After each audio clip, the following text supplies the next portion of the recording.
Okay, shall we start? Yeah, I think we can start. Okay. So, good evening, everyone. So, we are on the sixth day of the event. So, okay, today the online session will be over, and from next week, offline session will be starting. That is from 26th. Offline session will be starting, and you have to be in physical mode in Triple IT Sri City. So, we welcome you all. And the first speaker today is the coordinator of the program, Professor P. Vishwanath. He is an associate professor in Triple IT Sri City and head of the department in CSE department. And he has done his BTech from SV University Tirupati, MTech from IIT Madras, and PhD from IIC Bangalore. And he worked as a faculty member in IIT Guwahati for about 4 years. And currently, he is with Triple IT Sri City. And he has authored nearly 100 papers in both journals and conferences. And he has guided nearly 7 PhD students towards their successful PhD completion. Yeah, over to you, sir. Yes.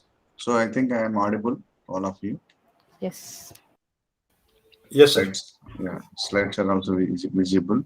So Yes. we are going to see about support vector machine, which is an important classification technique, basically. So let us right away go into this one. For example, if we are having two classes like this, and we are asked to find a linear classifier to separate these two classes, that means we may find something like this. This might be having an equation like this. And if that formula, so we are given with any one point, for example, this point is given to be classified. This one you are able to see, right? For this one, whatever is x1 and x2 for this point, this x1, x2, if it is plugged into this one, is going to be, according to this, is going to be something like a negative number, less than 0. So we are going to assign it to class 1. For this one, for example, the x1, x2 is going to be here. And if we plug in these things, it's going to be greater than 0. So we assign them to other class. Okay. So this is what is called as a linear classifier. This it is linear because the formula, the equation we are getting here is going to be linear in terms of the variables. We don't have x1 square. These type of terms are not there. So hence we say that this is linear. But now this is not the only linear classifier we are having. We are having, there may be other linear classifier like this. So all these are doing well with the training set. So given all these three things, we say that red is well balanced one and red is a good classifier. The last one is a good classifier. So as I said in the last class, how to measure the goodness of this linear classifier, provided all classifiers are doing extremely well with the training set. Let us say that they are doing correctly with the training set. Then how to measure the goodness of the classifier? One way is one can define something called as a margin for the classifier. And one can say that that margin is going to give us goodness value of the classifier. So this can be seen as the margin. For example, if I say that this is the classifier, my classifier is this one. If this one is the classifier, then this is going to be the margin. That is symmetrically on both sides. How far I can move away from this one, so that still the classifier is doing correctly. That's called as the margin. So obviously one can see that this classifier as such can be parallelly moved on to this side actually, right? It may be moved on to this side so that the margin can be increased. Now for this one, margin is this much. For this one, this is the margin. For this one, It is a margin. So apparently it looks like this is the maximum margin linear classifier. So that the classifier here is this one. The dotted line is the classifier. This is the classifier. Maybe on this side we say that it is positive. On this side we say that it is negative. Okay. So finding this one, which is a linear classifier separating two classes, is initially what is called as the support vector machine with maximum margin.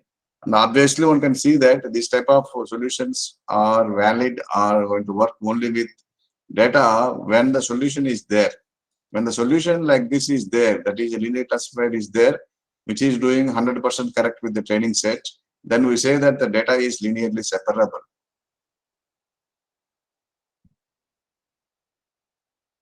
So initially it was dealt with these data sets. Later on, linearly inseparable data also it was extended. Obviously, it has to work with inseparable data also because the data might be having some noise, and hence we cannot expect always data to be like this well separated positive and negative classes not will be there always. So if you see that the solution of this one here, the solution is going to depend on these training examples. If I am going to move these training examples slightly away from their current position, the solution is going to change. Whereas if I'm going to move this one either this way or this way, whatever is that slightly, solution is not going to change. So that's why the solution is depending on these vectors. These vectors which are in the training set are called support vectors. And hence the name support vector machine came into picture. So the boundary defining patterns or the boundary defining data elements are important here. So based on that one, we are going to derive the classifier, which is fundamentally basically linear classifier. Okay, so that's what is called as that one. And the same thing can be extended for non-linearity. Non-linear also one can define the margin, and one can go for finding a classifier. Here the classifier is the middle one. This is the classifier. And the margin for this classifier is the width of this, which is this one. We will see how it is possible for us to get a nonlinear classifier. So it is difficult, but what we do is like this. Nonlinearity is achieved either in artificial neural networks or in HPM is achieved. So this is the thing is done in both cases. What we do is that the important thing is that we know well about linear classifiers. This is easy for us to deal with linear classifiers. So what we do is that the original data in the original space is not linearly separable. So we transform the data into some other space. In that some other space, the data might be linearly separable. So in that some other space, we are going to find the linear separation, that is the linear discriminant we are going to find here. This one, when translated back, is going to be like this. Right. So this function pi is important here. This is the mapping from the data space or the input space. This is also called as the input space. This is called as the feature space. Okay. Now, one simple example normally I give is that here I think there is an example here itself. Here you see that the black points are there, white points are there. It is separable but non-linearly. There is a non-linear discriminant is there, which is apparently a circle kind of thing is there here, which is going to separate black from white points, right? But if what we can do is that, so here to simplify the problem, so the origin is this one. Origin is taken to be this one. So what we do is this one, before going into this solution, let me tell you that because this is important. Suppose let us say that, uh, let us say for one class,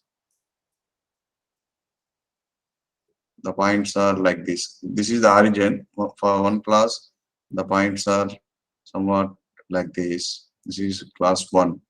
For the other class, I am taking example of one dimensional. For the other class, let us say it is somewhat like this. Well, let us put one more point, maybe one more point like this, right? So blue is one point, and this purple or whatever is this color, this is the other class. Let me make this into solid. So this is not linearly separable. Here, linear separability in the 1D means having, because there is only, we are having only one dimension x is there here. X, maybe this, you can say that minus some constant like a is 0 is going to be the discriminant, that is this origin. This, we say that this origin is like this. If we place the origin exactly at this point, then this a will disappear. So x is greater than 0 one class, x is less than 0 other class. This is what the linear classifier in 1D is basically. But this is not linearly separable. One can see that, right? This data as such, if we say that if x is on this side, I will assign to one class, on this side I will assign to the other class. This is not linearly separable. It's not possible actually here to work. So what one can do is that one can map this data into higher dimensional space, where simply I will put, this is the x coordinate as it is. Now I will put one coordinate here. Let me call this one as one more coordinate. Let me say that this coordinate is something like z coordinate. Z coordinate I have added now. Now this is the xz space. Xz space does not exist. Only x space exists, but I am creating artificially this xz space. This is z is, I'm going to take this z is equal to x square. Okay. So, for example, if this is point is 1 here, here it is going to be, because we are taking like this, let us say that, so this point, assuming, now actually here the problem is that the origin, we are taking the origin here. So this is, the z is x square. So let me, because we are, otherwise we may be confusing with these things. So let us be consistent with the picture. Then for x1, that is 1, the point here is going to be, this is 1 and this is also 1, this point. For this one, maybe this point is at 2 here. Let us say that x is 2. It's going to be 2, x ordinate is 2, but z ordinate is going to be 4. 4 is somewhat, let's say like this. Okay. Again, with let me put these points as cross points so that it is easy for us to distinguish between the classes. Similarly, for this one, maybe this is -1. It's going to be -1 here, but z ordinate is going to be +1. So this is the point. Now, when it comes to these circles here, maybe this is a circle with distance 3 from the origin. So it's going to be 3 and 9 somewhere far away here. And let us say this is a point with 4. This is going to be 4 somewhere 16 somewhere long away here. This is point, let us say 5. This is going to be 5 here also. But 25 is the z dot, and 25 will be far away. So I'm trying to put it here. Going to be here. Similarly, for these things, let us say that this is minus 2.5 or so. If it is minus 2.5, x dot net is minus 2.5. Z dot net is going to be minus 2.5 square. That is 6.25. So it is plus 6.25 somewhere here. Similarly, for this one, let us say this is minus 3.5. This is going to be minus, that is, this is square of this one is going to be 12.25. Is it right? 12.25 is going to be somewhere like this. Now, in this space, one can see that it is linearly separable. In the space of x and z, in the space of x and z, in this space, it is linearly separable, whereas in the space of x alone, it is linearly not separable.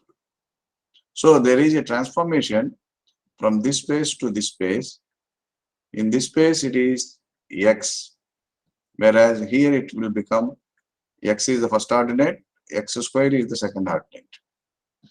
So this is the transformation from this space to this space, and we find this one, and perhaps after that, when we are going to translate back, we are going to get a nonlinear classifier here. Okay, I think this must be clear. Now let us go back to this example, where this is a 2D example. Whatever I told here is 1D example, but now here it is a 2D example here. 2D example also, one can easily see that I am erasing all ink on this one. For the 2D example also, we have taken the origin to be this point. Origin is at the center point we are taking. We can do the same trick actually. That is, we can add one more ordinate, z ordinate we can add to this one.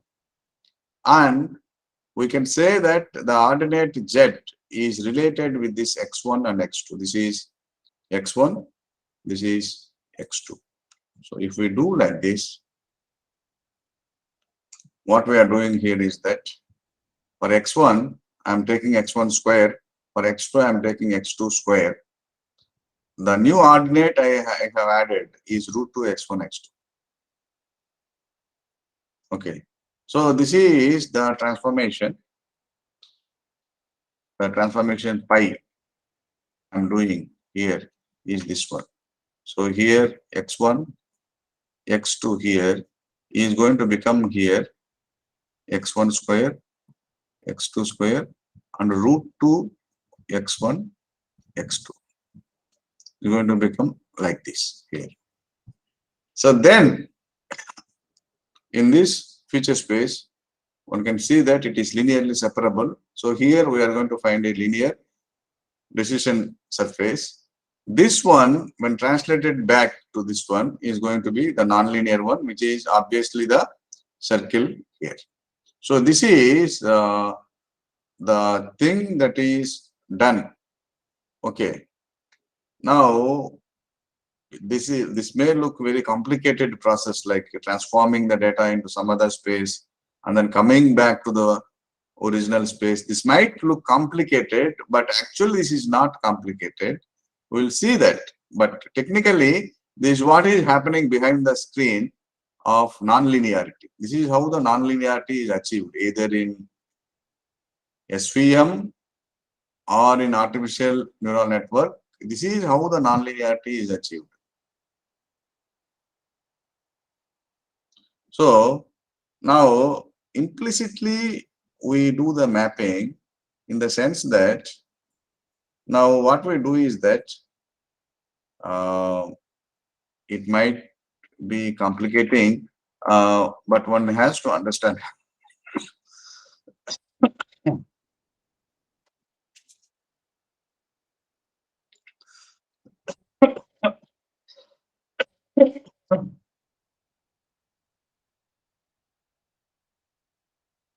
We can work here only.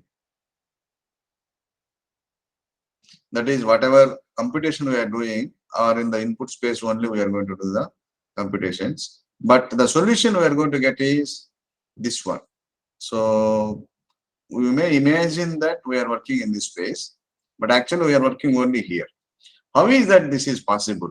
See, for example, if we want to find distance between 2 points here, let us say that distance between this one and this one, I want to find the distance.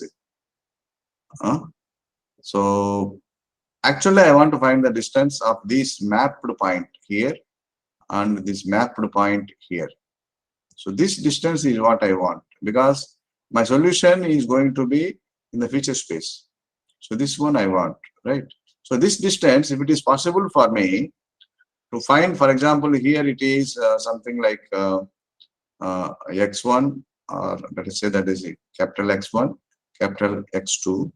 So the distance between x1 and x2 here, if I can find this one as equal to some function k of x1, x2, okay, such that this k of x1, x2 is the distance between the points, which is pi of x1 and pi of x2. Then I can use this k of x1, x2. Actually, this is going to give me the distance in the feature space. That is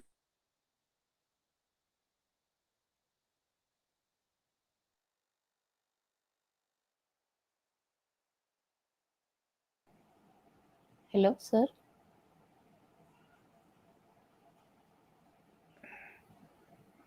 I think the internet had got stuck. Yeah, disconnected. Uh, Sir, hello.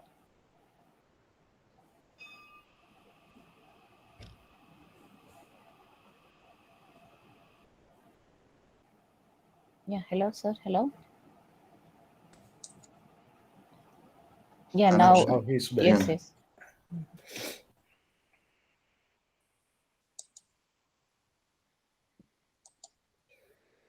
So we are here. So the basic idea is that being in the input space and working implicitly in the feature space.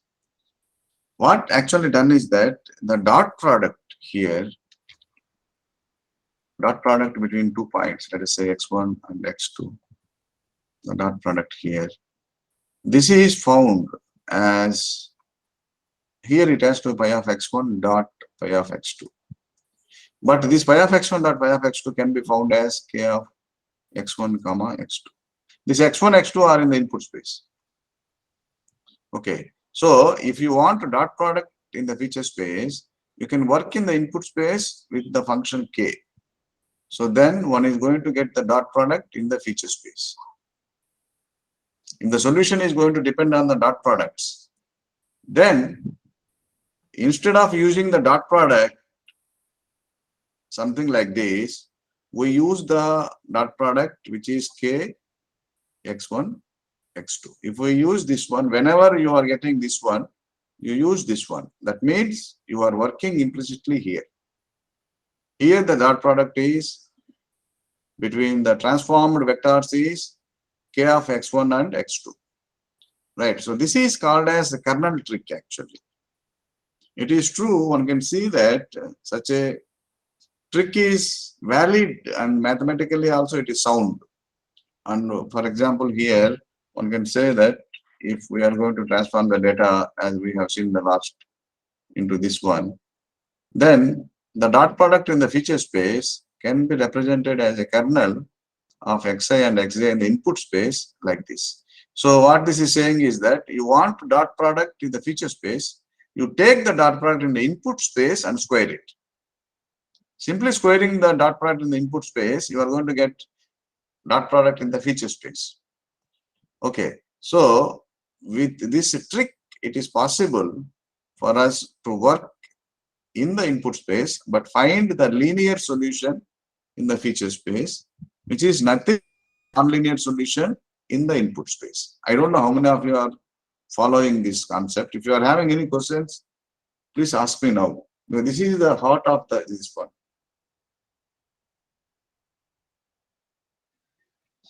This kernel is the heart of SVM. The nonlinearity, how nonlinearity is achieved in SVM is one of the fundamental things that is achieved because of this feature space transformation. That too, implicitly we are going to transform it. And hence, it is feasible for us, it is possible for us to work with this type of things. Sir, you are transforming from input space to feature space. Is it correct? But Yeah. yeah. So my question is, in example, input space is 2D and feature space is 3-dimensional. Correct? So, is it necessary to transform one additional dimension, or instead of 3D, we can do it in 4D also? Yeah. This is what we don't know exactly what should be this feature space. This feature space, yes, this is a good question. This feature space, how many dimensions this feature space should be having? In the previous example, we went to 3D only. Maybe some other complicated example, maybe we have to go for 4D. Some other example, maybe we have to go for 6D. How is that you know this? Right. So, this knowledge of feature space can be avoided. We can overlook, we can completely avoid the knowledge about the feature space, because finally what we are interested is in the kernel function. This kernel function is going to give us dot product of the transformed vectors in the feature space, and our solution is going to have only these dot products. So then what is the dimensionality of this pi of x1 is immaterial for us. Am I making sense? Yes, sir. Means overall objective is to identify K function. Means, Yeah. Yes. One has to find what is this K. Which K I have to use. Which K, that is which kernel I have to use. Okay, sir. Finding this one is important. And we don't care what is the dimensionality of the feature space. Okay. For some kernels, it is possible for us to find the dimensionality of the feature space. For some other kernels, dimensionality of the feature space can be infinity. For example, with a Gaussian kernel, dimensionality of the feature space is infinite dimensional space that one is. So that's why that's a powerful kernel actually, the Gaussian kernel it is called. But whatever kernel is given here is called as a simple linear kernel.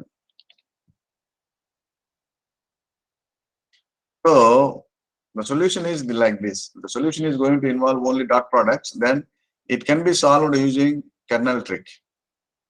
Of course, appropriate kernel function has to be chosen. This is the problem now.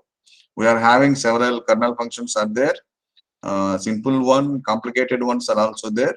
One can choose from that and then one can work. There are some powerful kernels like Gaussian kernel.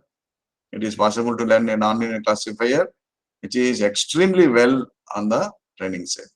It can do extremely well on the training set. So extremely well on the training set, there is a danger that it can be overfitting.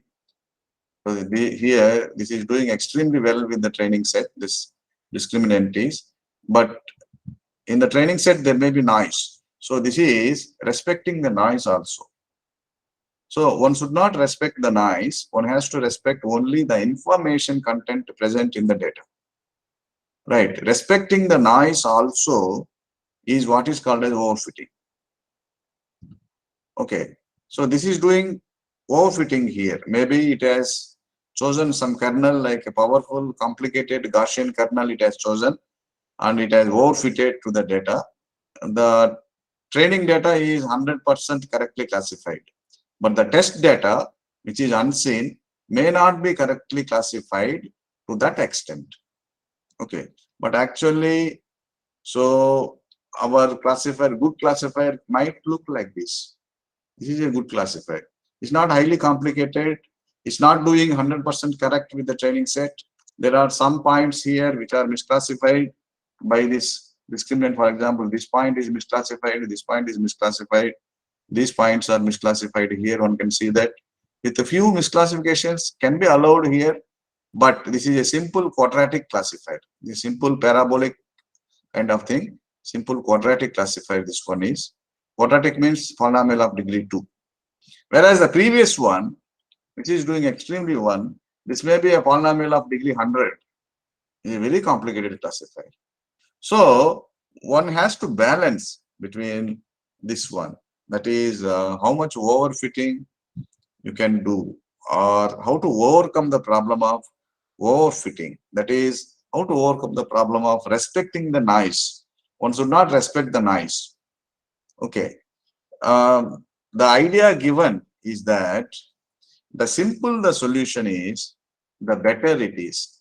The simple solutions will respect only information. It will ignore the noise.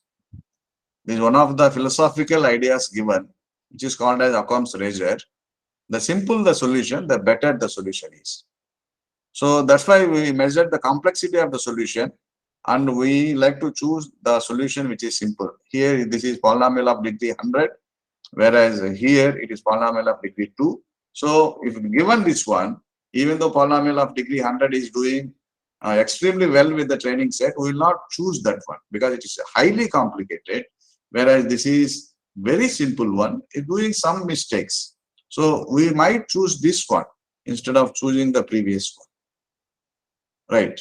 So the simplicity has to come into picture. So now, how the classifier is created is that the error with the training set is taken, error with the training set.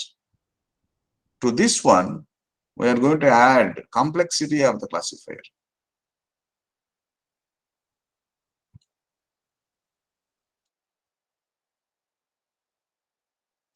This entire thing is going to be now the objective.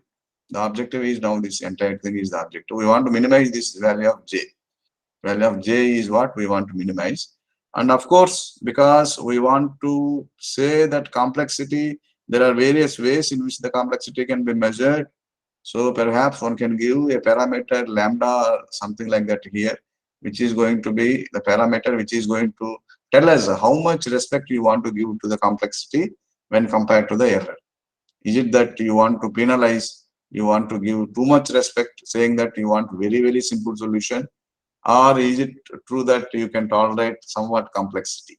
So that is balanced by this parameter lambda. Okay, now this j is minimized in order to get the solution. It's not the error with the training set that is minimized. It is error along with complexity of the classifier, of course, multiplied by some constant. Okay, so this is what is minimized in order to get the classifier. So this classifier is going to have good generalization ability, and we see that SPM is going to have this type of solution. SPM is going to derive finally. Okay, one can see that overfitting on the extreme right is there. This is highly complicated one. This is one of the biggest problems in machine learning, overfitting. And underfitting means you are not respecting the information also. Not respecting the information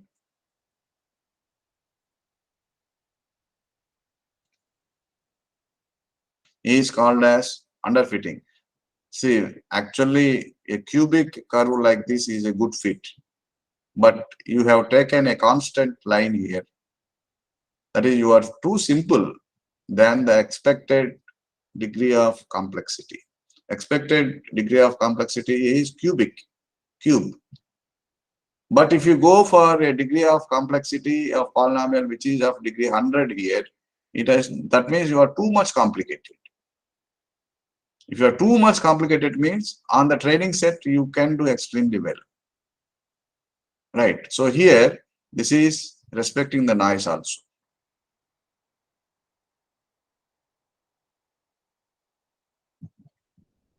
Of course, we are respecting the information, we are respecting the noise also. Respecting the noise also is the problem.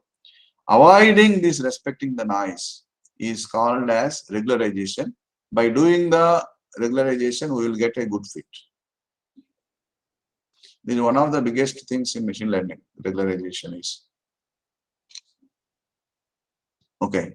So in the SVM, how this is done is that, so we have to allow some misclassification. That is, the data, even in the feature space, may be linearly inseparable. One has to allow that one.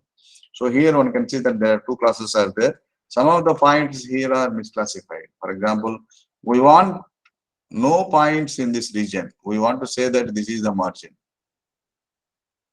We want to ignore these points. These points potentially are misclassified. We want to ignore, as if these points are not there, this is going to become the margin, right? The points which you have ignored has to be taken into account while deriving this solution. Maybe these points are there in the training set because of some noise or some other problem.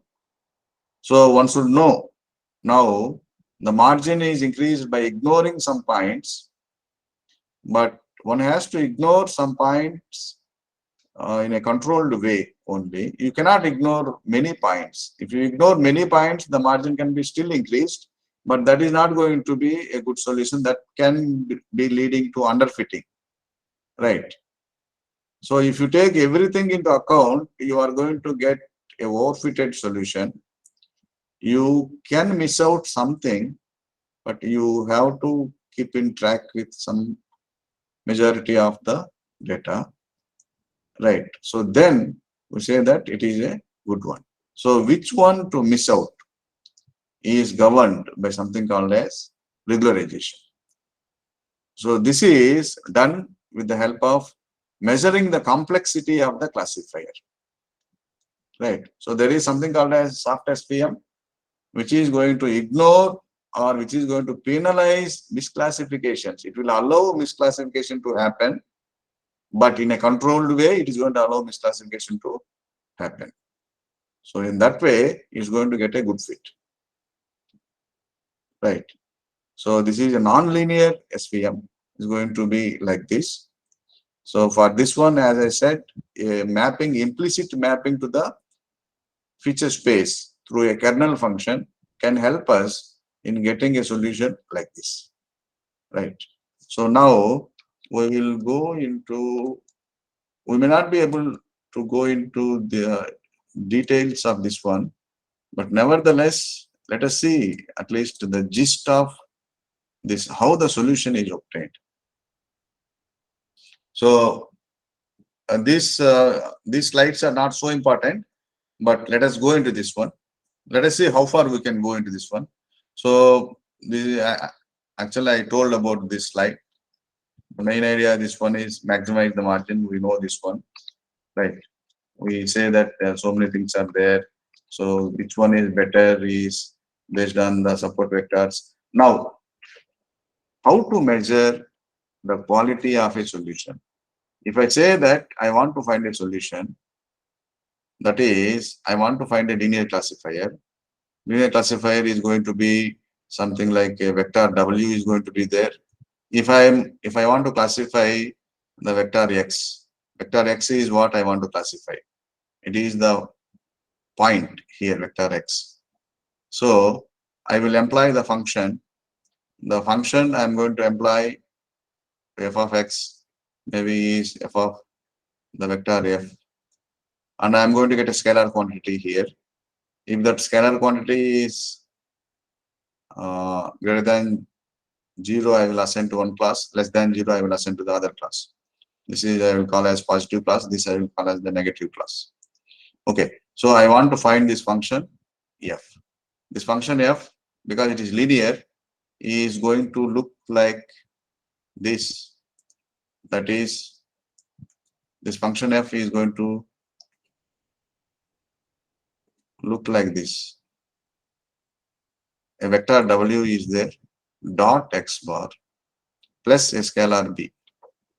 This is the function f of x. This is going to give us a scalar quantity.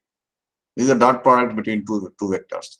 So this w vector, for example, if it is a 2D space like this w vector is going to be something like w1, w2. And this is going to be x1, x2. This is going to be b. And this is what exactly is, what is this one? is nothing but W1 x1 plus W2 x2 plus B. This is a linear classifier we have. So the same technique can be employed for any dimensional data. So it can be extended. So that's why normally we write the solution like this. The linear solution which we are trying to find is going to have a parameter vector which is W bar and B. So finding this W bar and B together is the problem. Once we find this one, our problem is solved. Okay. So now for SVM, what is that we can do is that for a solution, we are assuming that the data is linearly separable. Then what one can do is that given a solution like this, let us say that this is W1 x1 plus W2 x2 plus, let us say that B is 0, is this line.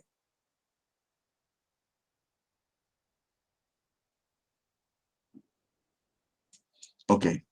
Now, if I want to find the parallel hyperplane which is going to touch a point on the positive side, this may be parallelly moved. So because it is parallelly moved, the equation of this one is going to be W1 x1 plus W2 x2 plus B may be equal to plus K. It's not 0, it's going to be plus K equation. Similarly, for this one, on the negative side, which is going to touch the negative points, the equation of this one is going to be W1 x1 plus W2 x2 plus B is going to be equal to minus K. This K is going to be same because it is at the same distance from the central point, which is a classifier, actual classifier, because we are trying to maximize the margin. So obviously the actual classifier has to go exactly in between these two supporting hyperplanes, right? So if we are having a solution like this K, we don't know what is this K value, then this margin can be found. Once we are having a solution W1, W2, B, as well as K, all these things are given to us, the margin is going to be this much. It can be mathematical also, it can be found. The margin is going to be this much. This is this margin. With some algebra, it can be shown that this is the margin we are trying to maximize in this problem, right? So this is value of J. It is going to depend on W and B, which we are trying to maximize, right? But now the constraints are there. That is, all these points on this side should be having, when I apply these things into this equation, it should be having value equal to greater than or equal to K. Because this line, supporting line itself is going to have value equal to K. It should be having greater than or equal to K. For all these points here, for all this negative class, the value, if I going to apply in this function value should be equal to less than or equal to minus K. Right. I think this is clear. So this is, we want to maximize the margin, but the constraint is that for positive class, this has to be satisfied. For every positive example, this has to be satisfied. That is, for every positive example, W dot x plus B should be greater than or equal to K. For every negative example, W dot x plus B should be less than or equal to minus K. Okay. Solving this problem is going to give the solution for the SVM. And there are standard techniques, and this is what is called as constraint optimization problem in mathematics. It's a well-studied problem. So this constraint optimization problem can be solved efficiently. It can be solved. Solving this one is going to form the solution for the SVM problem. Now, one thing is that we are going to simplify this problem and then we are going to solve it. I'm going to erase the ink here. One way to simplify is that K, because see this W1 X1 plus W2 X2 plus B equal to 0 is this line, right? This line is that one. But now I can divide this both sides of this equation. I can say that W1 by K, W2 by K, B by K, 0 by K. Even then it's going to be the equation. Only thing now is going to be that for this one, the equation of this one is going to be something like W1 by K X1 plus W2 by K X2 plus B by K is going to be equal to plus 1. This is the equation of this supporting hyperplane. Similarly, for this one, supporting hyperplane, if I'm going to divide by K on both sides, W1 by K X1, W2 by K X2 plus B by K, this is going to be exactly equal to minus 1. Okay. So this one can do, and hence the margin also now is going to become simplified. So if I erase the ink and go forward, what we are doing is we are dividing by K. K is arbitrary, so one can divide by K. If I am going to divide by K, so now this is the actual thing. If I am going to divide by K, it's going to become like this. Okay. Now the solution to this one, that is, now the margin is this much. This is the margin. Margin is 2 by norm of W is the margin. This is J of WB is this one. And these are the constraints. Satisfying these constraints, maximize this one, and thus find the solution which is W and B. That W and B once found, your problem is solved. This is what is called as support vector machine problem solving. Okay. To say that up to linear hard SVM, this is what is being done. How this is solved is we use the mathematical technique which is called as Lagrangian methods. Lagrangian methods.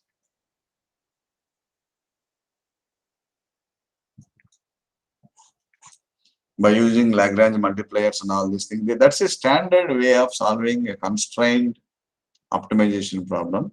We use that one and we solve this problem. We find W and B efficiently. So this is what is linear hard SVM is.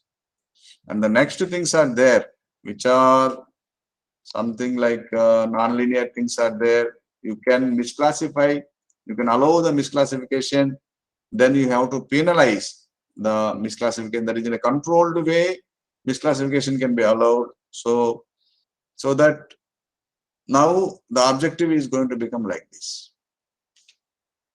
So one may not be able to understand this fully. Again, this is JWB only. This is going to be, there is a penalty term given. This is the amount of misclassification of every pattern. This is the balancing factor. So now we try to maximize this one. Now this is what? So this is the margin is this one. We are going to minimize this one. Whereas earlier, margin earlier was this one, right? This is the margin actually. Margin is this one. This one is the margin, right? But we converted this one into minimization problem like this. 2 by norm W, we want to maximize. But what we are trying to do is that we want to minimize half of norm W square.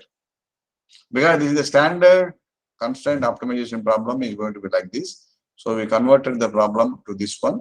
The solution for this one is same as the solution for this one. Okay. So this is what penalized solution can be obtained, which is going to be the soft SPM. It is much more generalized. So because this may avoid overfitting, so that's why it is much more generalized. And then comes something like kernelized one. Kernelized one where we can use the kernel function. So with the kernel function, if the solution is going to have only dot products, then K can be used in place of dot products. This is the fundamental idea. So there is a way one can find by using something called as Wolf dual mathematically. One can find a solution for this problem in Wolf dual format where only dot products will be there.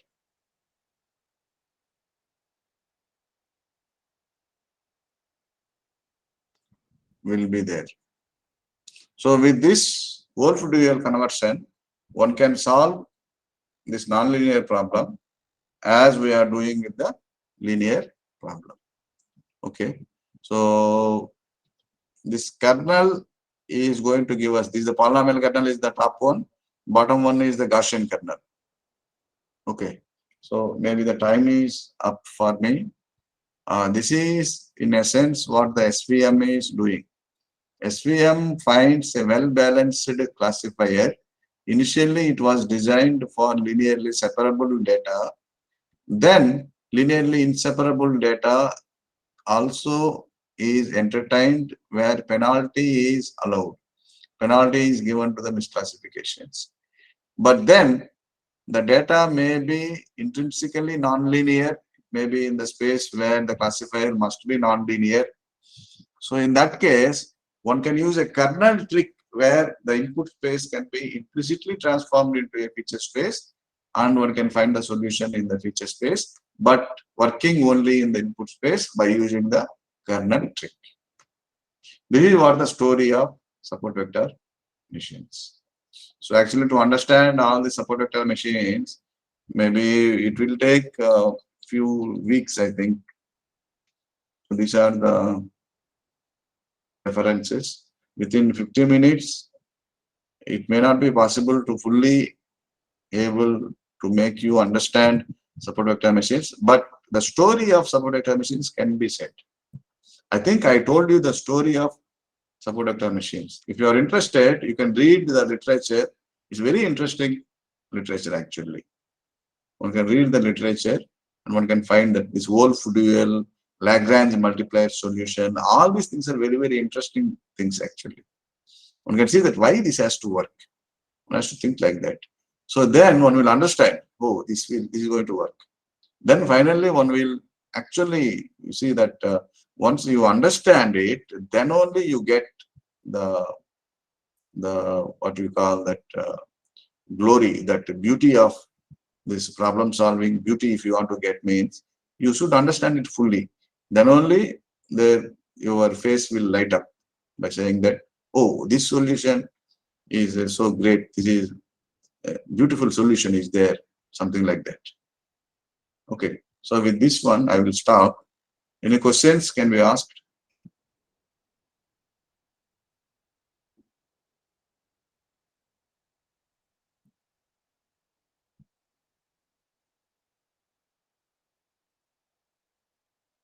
Any simple question also is okay. Are you able to hear me? Yes, sir.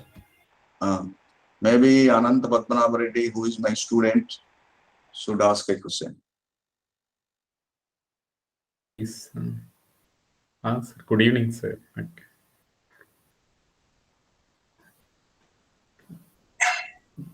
Sir, one question. Is it audible, sir? Yeah. I think. One question, sir. Yeah.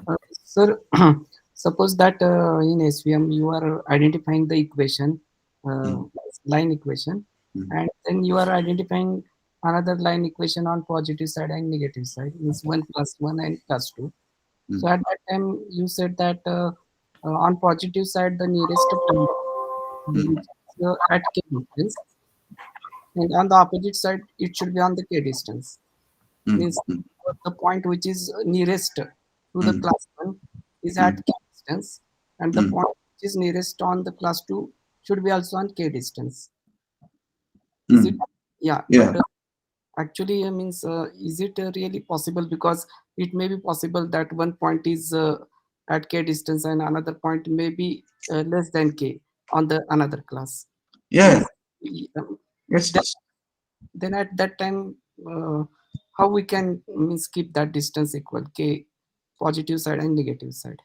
So now what I'm saying is that the solution is obtained. The solution is going to be there. A line is going to can be drawn, but that line can be moved symmetrical and both ways. If I'm going to move that line symmetrical and both ways, what is that I am going to get is something like, if I say that I'm going to draw a line which is perhaps somewhat slightly tilted line like this, let us say. When I'm going to move this onto this side, I'm going to touch this one first.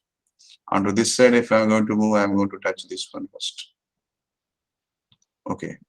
Now, the solution is this. Exactly in between only the solution. Okay. The thing is that this one, w dot x, both are vectors, plus b equal to k. And this one is w dot x plus b is equal to minus k.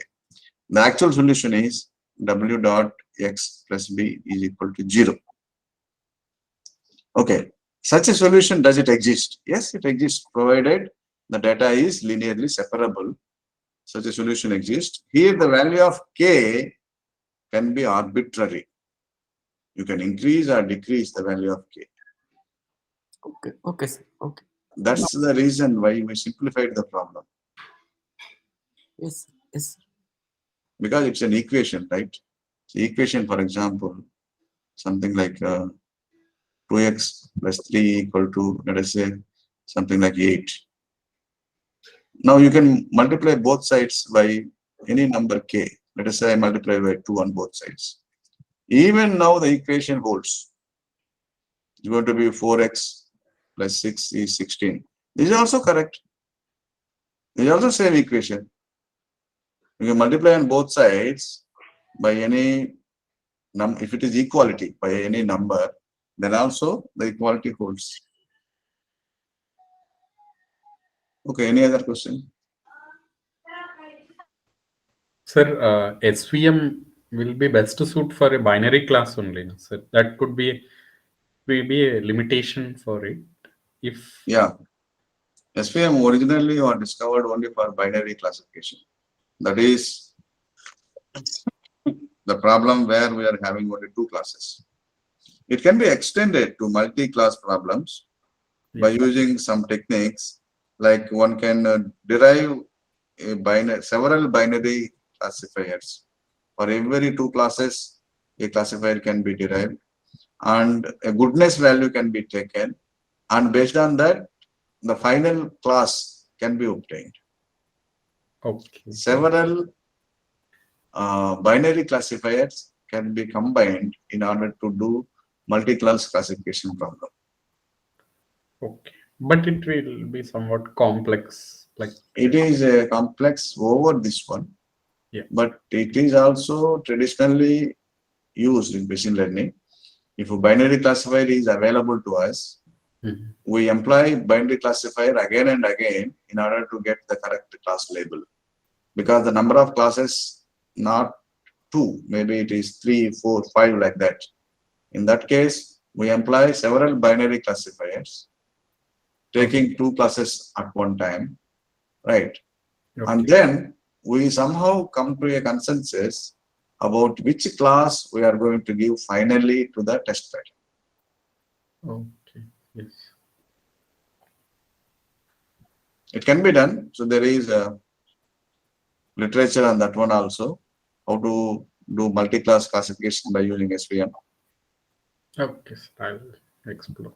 Yeah, I've seen transductive SVM actually, so to work on it, transduction. Transduction, see, in the last class I told about deductive, inductive. Yes, yes. There is something called transductive. Yes, yes. Huh? Transductive is other paradigm actually. It is away from deductive, is away from inductive. Inductive.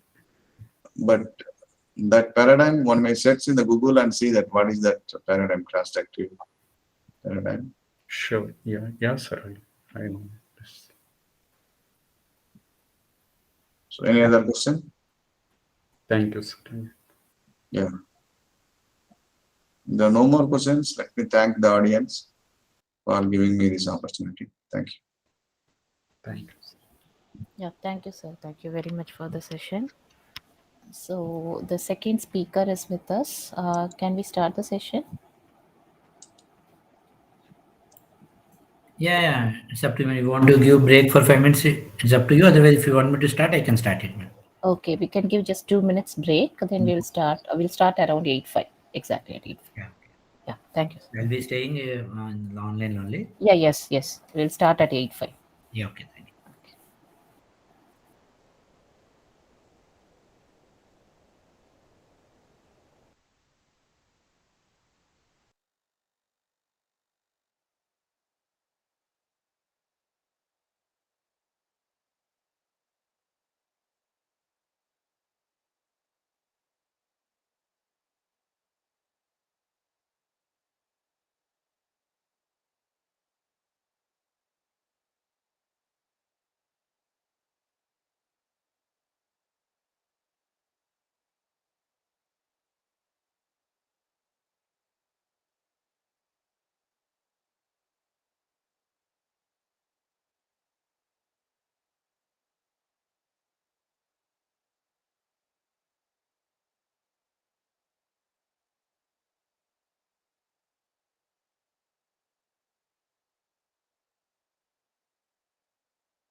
Yes, we'll start the session.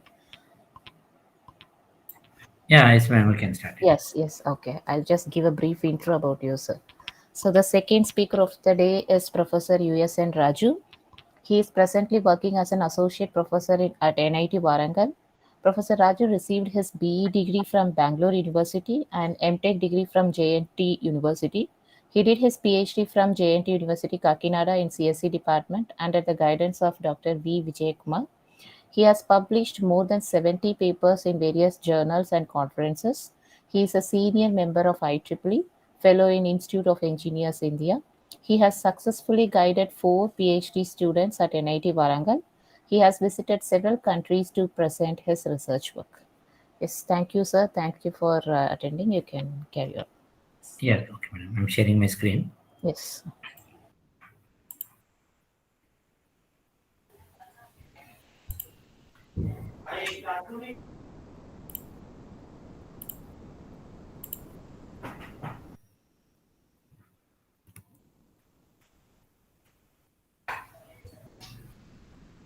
So, good evening to all of you. Is my screen visible? Yes, sir. Yeah, okay, thank you. So, on the day one, I have taken the introduction of big data. And in today's session, I'll be talking about how that the technology of that big data is used, and what and all the things that we have done by using this MapReduce paradigm in my image processing. That is what I'll be talking about this. And in addition to that, I'll be talking about some basic examples of that MapReduce programming. And this I already told in the last class. So Hadoop is one of the software which is sorry, open source software. That means we won't be spending any money for the software, and it also uses commodity hardware. With respect, when you talk about the hardware, it uses commodity hardware. In the sense, commodity hardware in the sense the hardware which is available with us as of today. So that means you need not spend even a single rupee on buying big servers and all. So by keeping that in mind, my entire work on Hadoop I have done.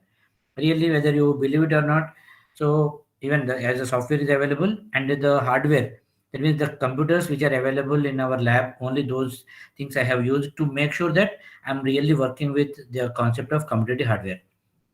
I'll show you what and all that we have done by using the existing systems in our lab college. So these are the different releases, and even in 2020 I saw 4 point something is also available, but I worked up to 3.3.0 and 3.3.1 also. But after that, I didn't find that whether the stable version is available for 3.4 or so. That's why I stopped doing only up to 3.3.1. After that, I will time gets it. We can do it. But once if you do any one of it, then making with other things are only some kind of new features will be getting. It's not a big deal when you go with a higher version of it. And the benefits of Hadoop are, first is computing power. I told in the last class about few of the examples. So it is all about making different computers as a cluster. First, that is the thing. So even I told that it is all about how to deal with storage and how to deal with processing. That means when we don't have enough storage by using one single computer, then how to handle it. So I told that water bottle example.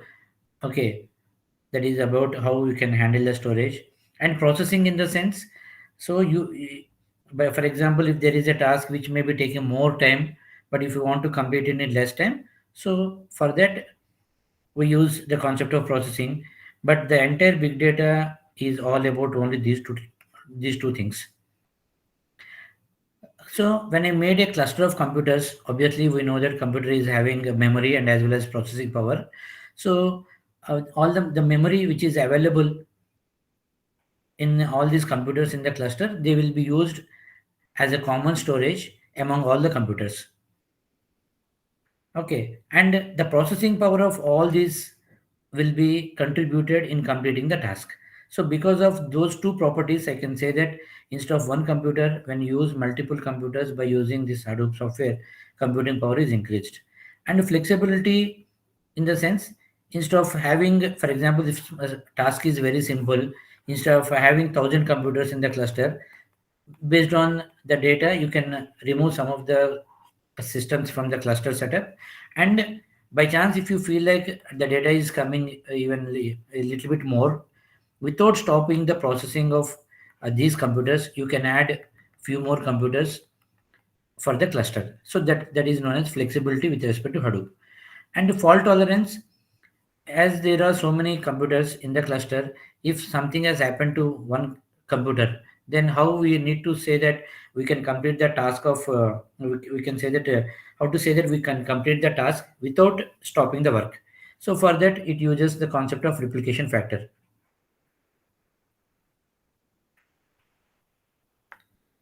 Generally people say that replication factor 3 is okay, but when we did with the computers in our college, we have used 10 as a replication factor. It doesn't matter, so we won't be doing anything, just we are changing the number. So that means whenever there is a problem with any of the computer which is having a specific data, as I am maintaining the replication factor as 3, that same data is available with two other computers. So as this node, which we call it as name node, is taking care of assigning the work to other computers whenever it finds that there is a failure with this one. So that is about the fault tolerance with respect to Hadoop. And low cost, As I said, low cost in the sense we won't be buying any big servers for this. Just we will be using the commodity hardware. And software is also zero money. So because of that, I can say that it is low cost and scalability. So as in scalability and flexibility, they are bit related. According to your requirement, you can increase the size of the cluster, and if based on if the data is less, you can reduce the size of the cluster. Actually, here if you see, as I told now, storage and processing. So storage part here, it is all about HDFS, and processing is by using one programming model which is known as MapReduce programming model. When I say it is HDFS, I think we know what is file system. Okay, then the simplest definition of the file system is that, so how to arrange the files in such a, so arrangement of the files so that it should be very easy and convenient to access the files. Even if you don't know anything about computers, still we can understand the concept of files. So for example, if the students are submitting their records, lab records, so if we assume that those are the files, generally how we arrange those files, if you say we are all faculty, so some faculty, if he is in hurry, he will be throwing all the records who the students submit, no, in the rack. And another faculty, he is arranging all of them in the ascending order or descending order based on the roll number. But here what you need to understand here is that both the faculty are having the whole data that is submitted by the students. But by chance, if somebody asks the first faculty to give the record of a particular student, so obviously it will be taking little bit more time to him when compared to the second faculty who has arranged those files in some systematic way. The same thing is applicable even to the computers. It doesn't matter. So the way of arranging the files so as to make sure that whenever the operating system or any other program requires a particular file, it should be in a position to get it uh, in like you can say conveniently or less time or whatever the factors that we consider while designing the file system. But as here, now when I say it is HDFS, it is one of the file system that you need to understand. So we know, I think in our normal file system, if you consider Windows, that FAT file system, NTFS, and some other file systems names are there. These are technically we give the names, but ultimately, conceptually, it is all about arrangement of the files. So as the data may be distributed among these multiple computers, so normal file system may not be suitable to handle this kind of the files in this distributed way, which are in distributed way. So for that, they have given one storage, which is considered as storage part of this, that is HDFS. And whenever I'm talking about processing, and we know C language is, okay, at least C++ object oriented. Have you heard? Yeah, please. Anyone of you, can you respond? Is my voice? Yes, sir. Yes, sir. Yeah. Yes, yes, sir. Yes. Yeah, you heard about object oriented. Then have you heard about C language? So what is Function that oriented. programming model? Yes, Function That is oriented, procedural. procedural oriented. In the same way, here they are telling it is one more programming model. That is MapReduce programming model. But generally, if you go through the literature or some other website, they say MapReduce paradigm and so on. But generally, according to my understanding, it is simply another programming model.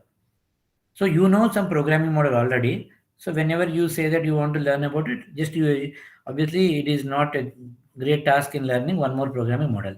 And as you know, some of the file system and file system architectures, and understanding one more file system is not a great task.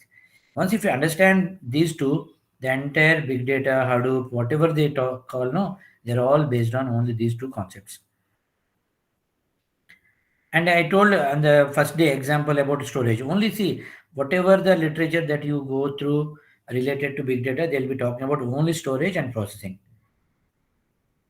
Okay. Now, here, when you talk about this storage, then as I told you, this is HDFS, Hadoop Distributed File System. And the example that I have given, no, that is what is that? There is one faculty. and he is the HOD, and he called his friends and colleagues who are ready to help him in completing that 100 scripts evaluation. I don't know how many of you attended my last session. Please try to recollect it. Yes, sir. Yeah, when I have given these 100 papers, whether you remember it or not, I said that I have given 10 papers to first one, 20, 30, 40. Now you see here, when I said this example, now in this example, how many papers that I am correcting here? Either you or me, or whoever it may be. So how many papers that I am correcting? Do you remember that example? Just 2 minutes then, as I see here, simple. There are 100 answer scripts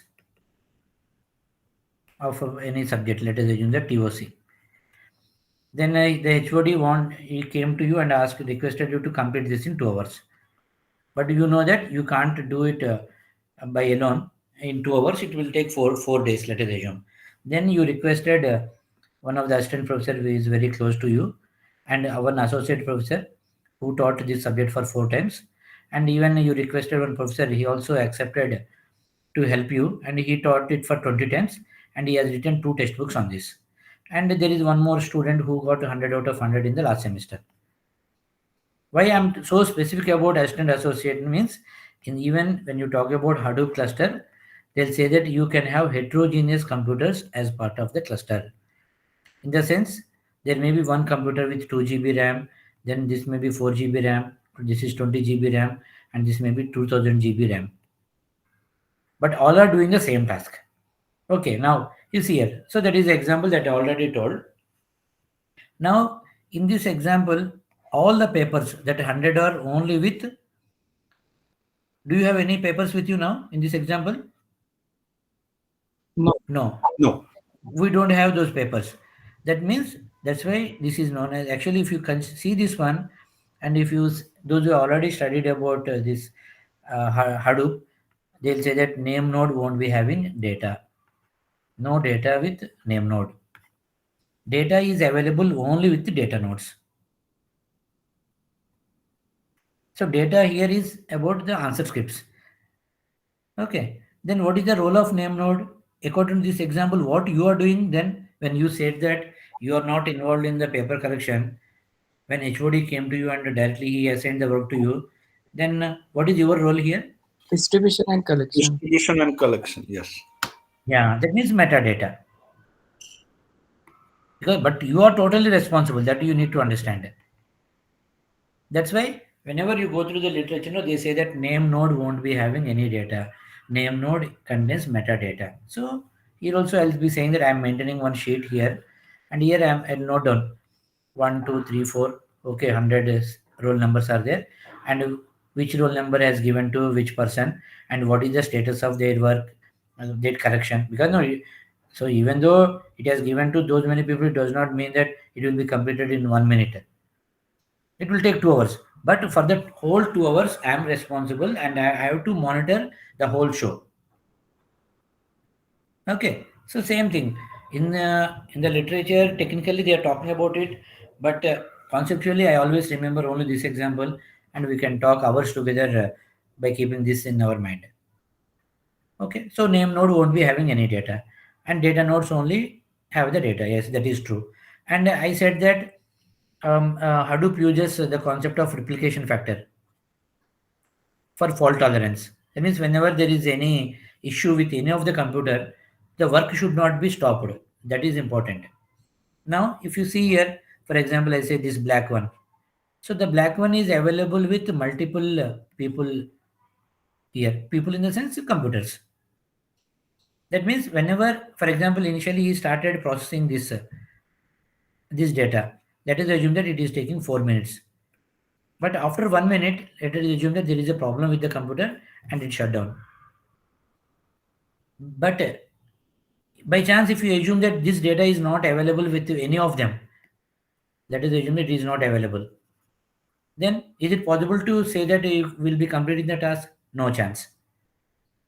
Okay. Even to get it clarity, I'll tell one simple example based on this our previous that paper correction only. Okay. I told no, totally we are responsible. You or me, whatever it may be, I may be using the word here and there. So you are responsible for completing the task. Distributed, you have given the answer scripts to all of them, but at the same time, you need to look into this and make sure that everybody is doing their task and complete in the given time. Okay, so for that,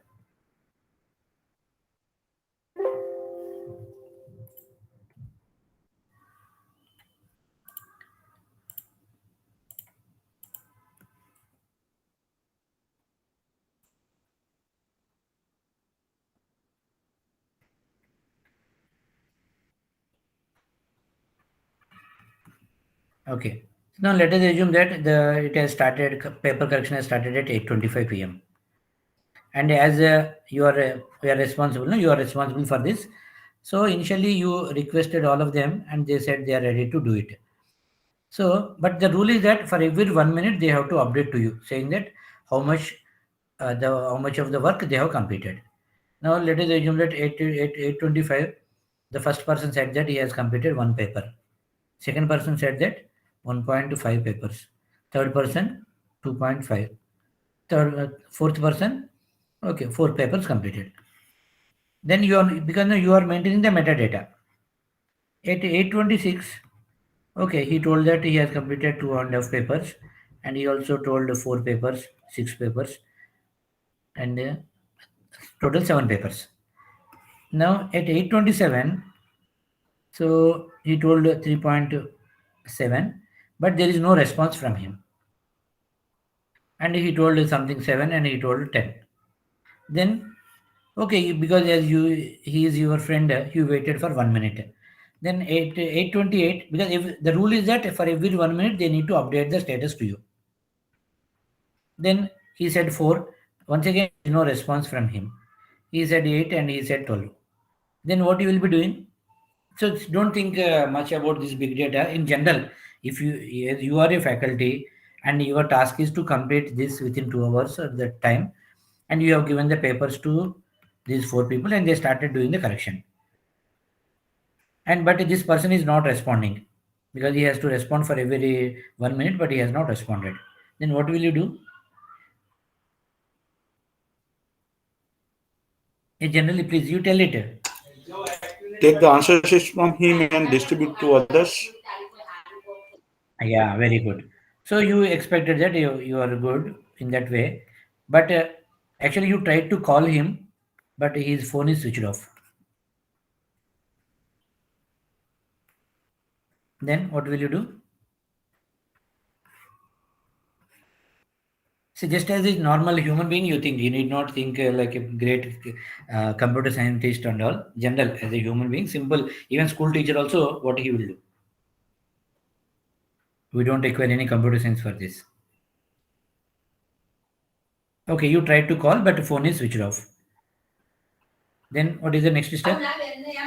We'll wait until any one of these three people gets free, and the moment somebody is free, then we may try assigning that one. Yeah. Yes. You are thinking that way, but the papers are with him only, no? Yes. The original answer scripts are with him. Then, okay, let us assume that you waited for 1 hour 55 minutes. Let us assume that we thought of completing it in 2 hours. We waited for the total 1 hour 55 minutes, but still there is no response. Papers are with him only. We know that 20 papers are with him. Out of that, he has completed 4.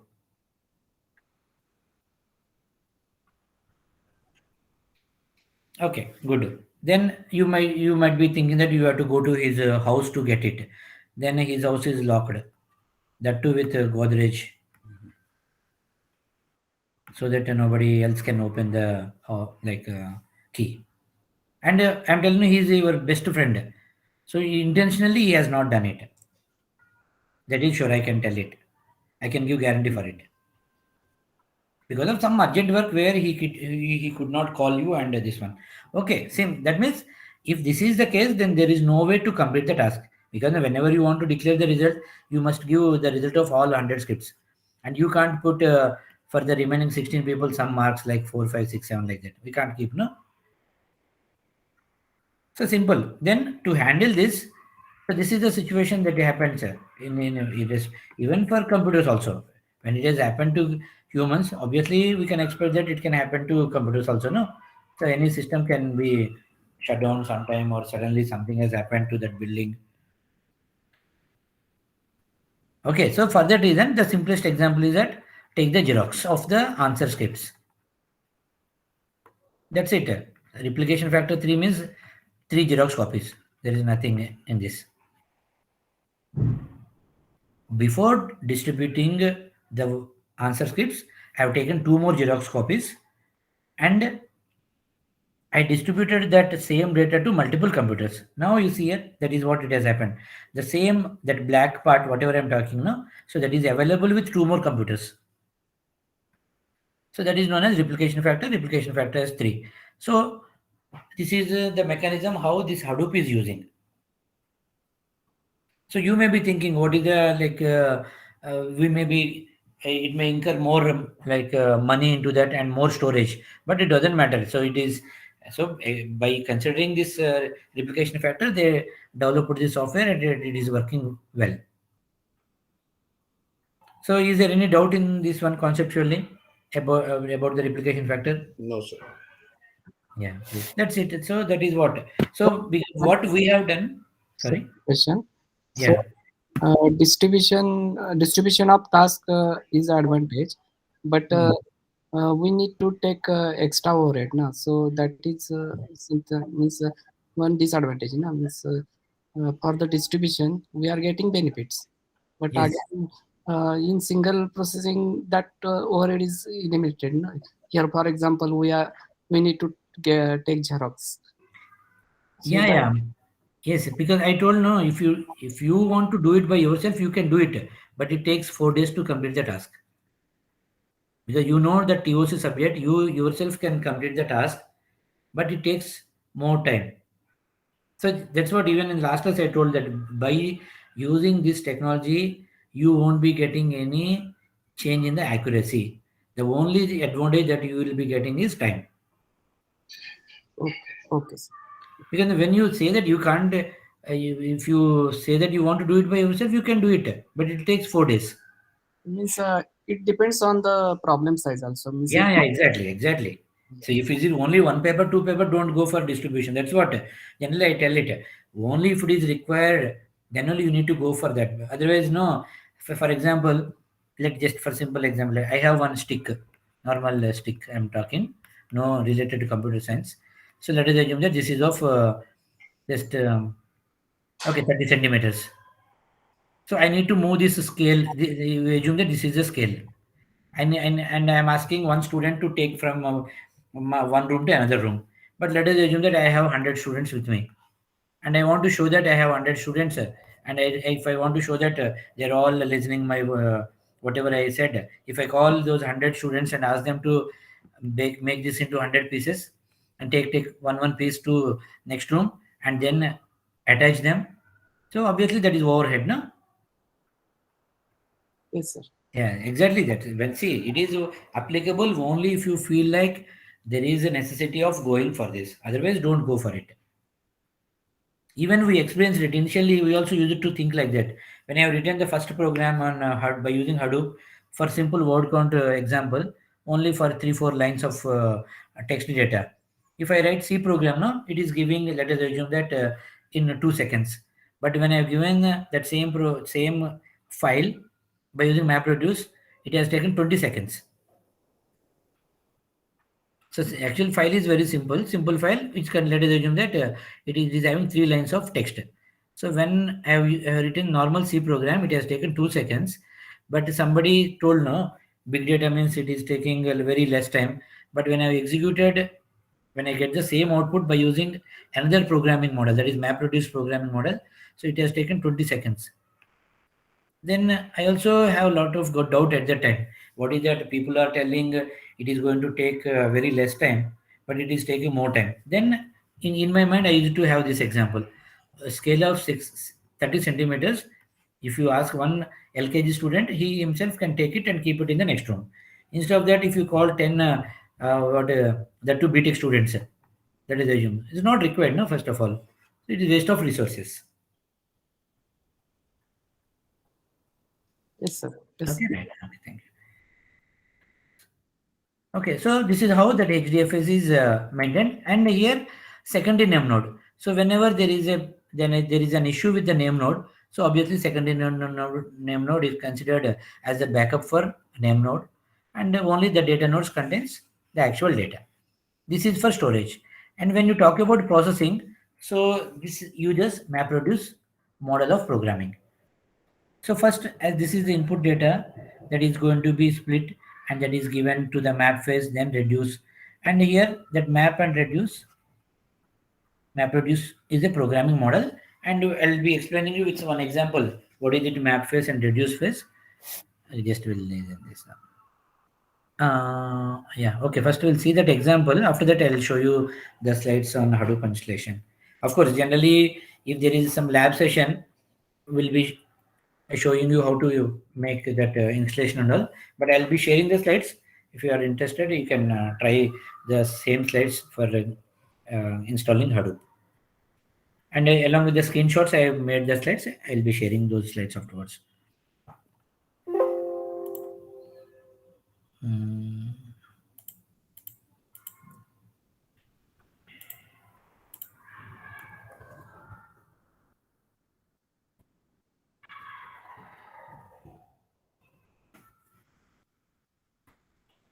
So actually, whenever I'm talking about this word count example, no, this is the like hello world program to our when you learn C language. So it is considered as the first program. Have you heard about it? Any one of you? This word count example. That is the example name. And what is the task in this word count example? Any idea? Yeah, is my voice audible? Yes, sir, your voice is audible. Yeah, please. Okay, so here in word count, as I told you, this is a like hello world program. So they may be giving you n number of files. That is assume text files. And obviously, when I say the text file, it contains some words.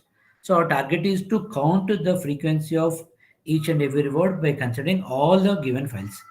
So n may be 1000, n may be 1 lakh, or n may be 5000 crores, whatever it may be.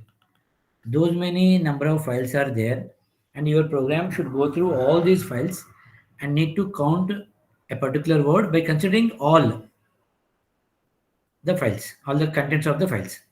So for example, let us assume that I have 3 files. Okay, but before that, you'll see what is this example. First, we'll go with normal programming. For example, I have given a sentence. I have given a file where it contains the sentence, this is pen.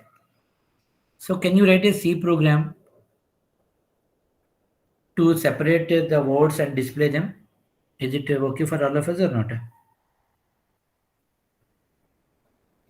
Normal C program, can we write or not? Is it a difficult task for any one of us? No, I don't think so. So obviously you can write a C program. Only I'm talking about C program. Then when I separated and I ask you to modify the program in such a way that it has to display the words in each word in one line. This is pen. Can you write a program for this or not? Yes. Okay, instead of saying C program, I'll say C language function.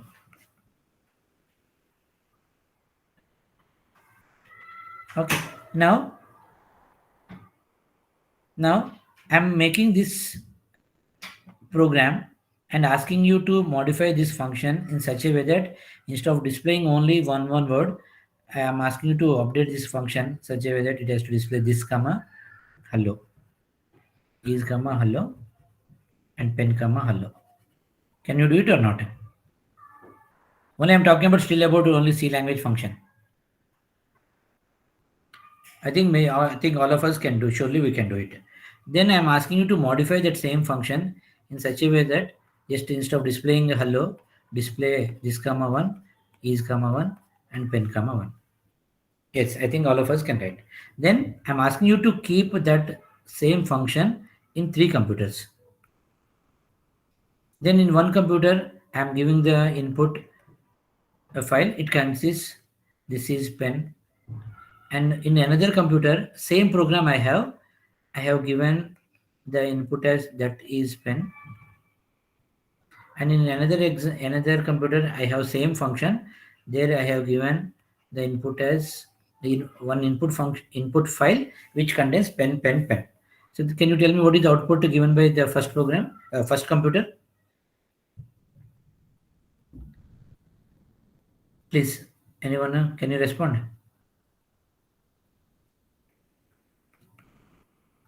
Okay, output is this comma 1 is comma 1 pen comma 1.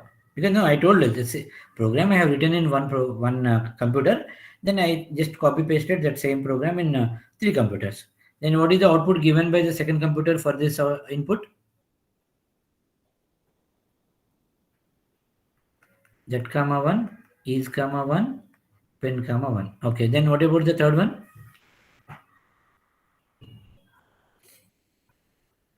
Please.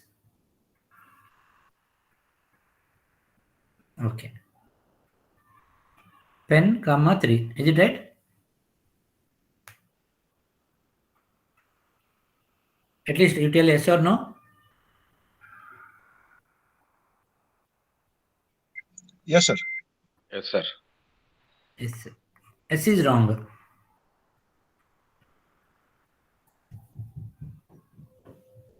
S is wrong. Then what is the correct output? Separate the words and display each word in one line followed by comma 1, comma 1, comma 1. Then what is the output given by the third computer?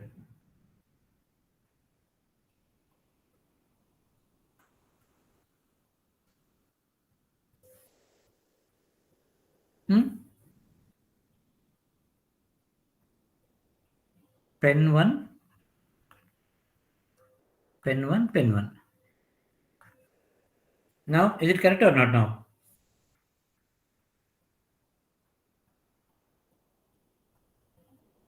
Hello? Yeah, at least those who said yes for Yes, the sir. program. Yes, sir. Yes, sir. Yes.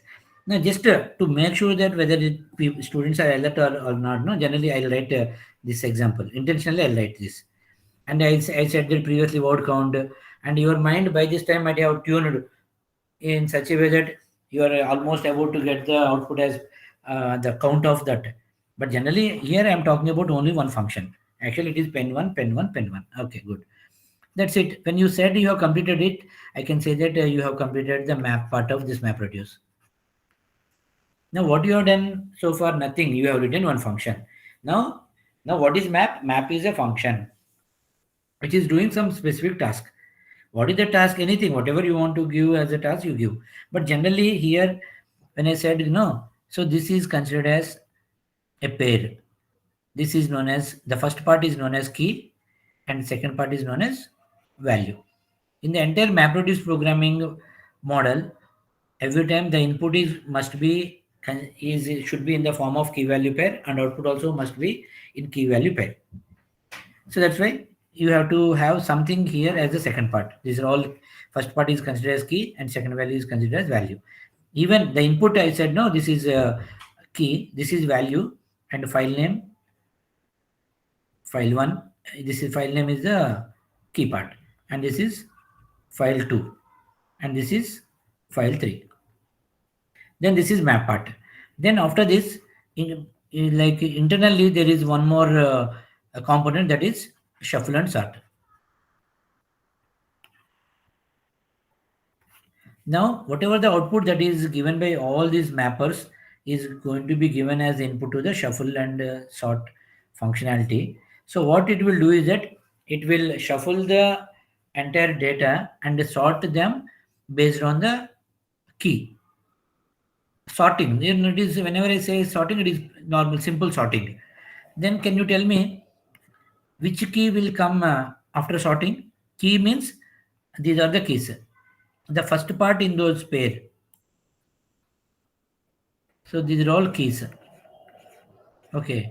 So according to our ASCII value, and all these pen are with a small letter only. Only this T here and T here are the capital letters. So obviously, which one will be coming first in the ascending order? If you say you're sorted, which word? will be coming as the first one. THAT, that comma 1, this comma 1, then is comma 1, is comma 1. Then after that, pen 1, pen 1, pen 1, pen 1, and pen 1. Same data is same, this same data, but it is sorted based on the ASCII value. And you know that because why THAT has come first? Capital T is having less value can compare to smaller values. You know, no, capital A is 65 and small a is 97. And THA here, THI here. So because of that, it has come first. Then this is by default. This what is that? Hadoop is having that shuffle and sort part. We won't be writing any code. So far, you have written only one function, which we called it as map function.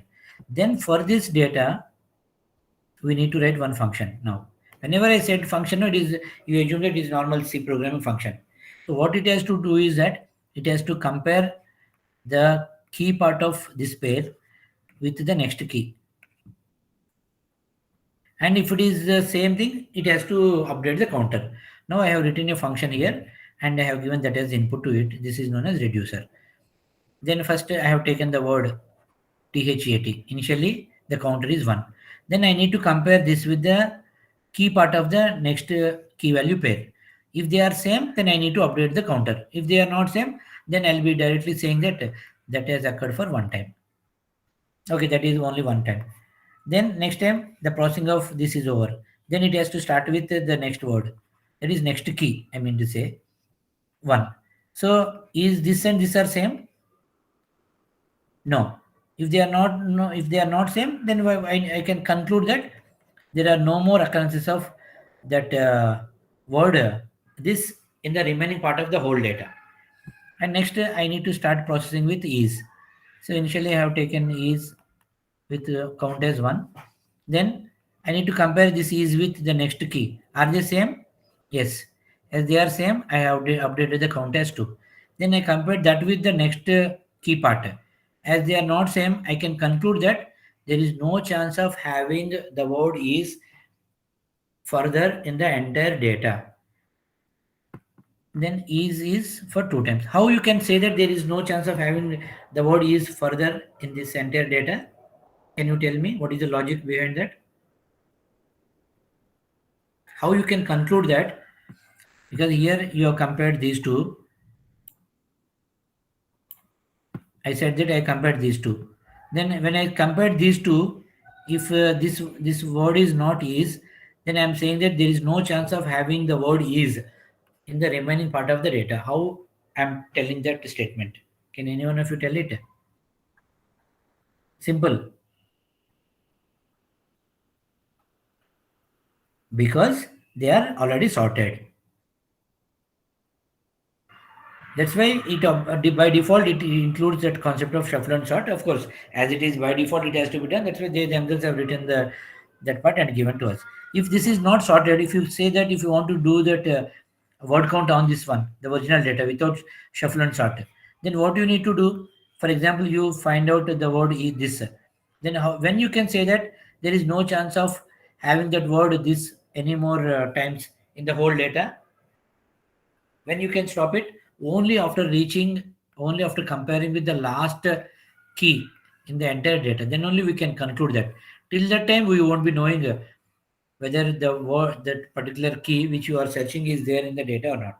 So that is the beauty of that shuffle and sort. Okay, then easy is done. Then I started with pen. So pen I have taken with initially 1. Then every time I'm doing now searching, so comparing pen 2, 3, 4, 5. So 5 has come. After that there are no more words. So I'll say that pen 5 has come.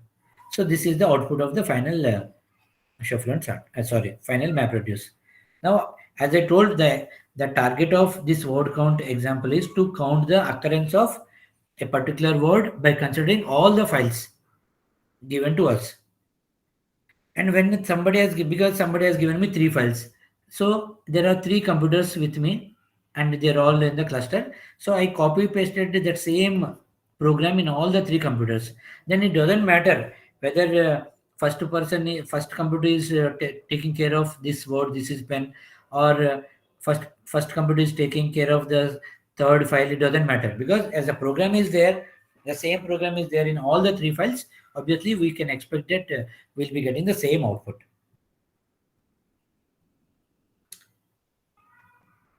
Okay, a simple example. For example, you have written a program to add two numbers. You copy paste that program in one computer with 2 GB RAM, and input as given is 2 3 for adding two numbers. What should be the output? You will be getting 5. Now instead of this computer, I copy pasted that same program into a 2000 GB RAM computer, and I have given 2 3 as the input, because program is same. That is what you need to understand. The same program, if it is available with this computer or this computer or some other computer, answer won't change. You should not say that it is a very high performance computing and this is very supercomputer. We bought this one with 1 crore rupees, so that's why the output is becoming 5.5 because of the advancement in the technology. The answer is also advanced. Is it true? It never. The same thing is applicable. Whenever I said 2 GB, it is one computer in the cluster, and even 2000 GB computer also can be part of your cluster. And another example for this one is matrix multiplication. Well, this is also people discuss the second program. So, as I'm talking about matrix multiplication, why this is discussed? Because here there is a chance of doing that distributed. The processing can be distributed, so it need not be serialized. So now in this matrix multiplication, let us assume that we are giving this work to 4 kids, only second class students. They know multiplication and addition. First, yeah, can you confirm it? Can I do it parallelly or not? In the sense, first row, first column, I'll be giving to one LKG student. And I told him what to do. Then first row,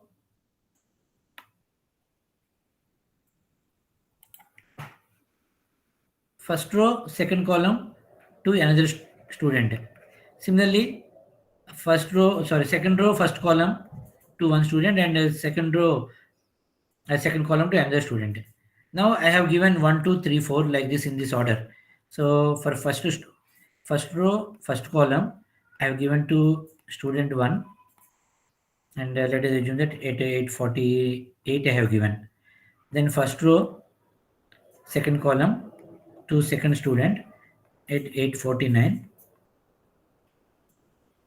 Second row, first column, okay, third student at 850. Then second row, second column to fourth student at 851.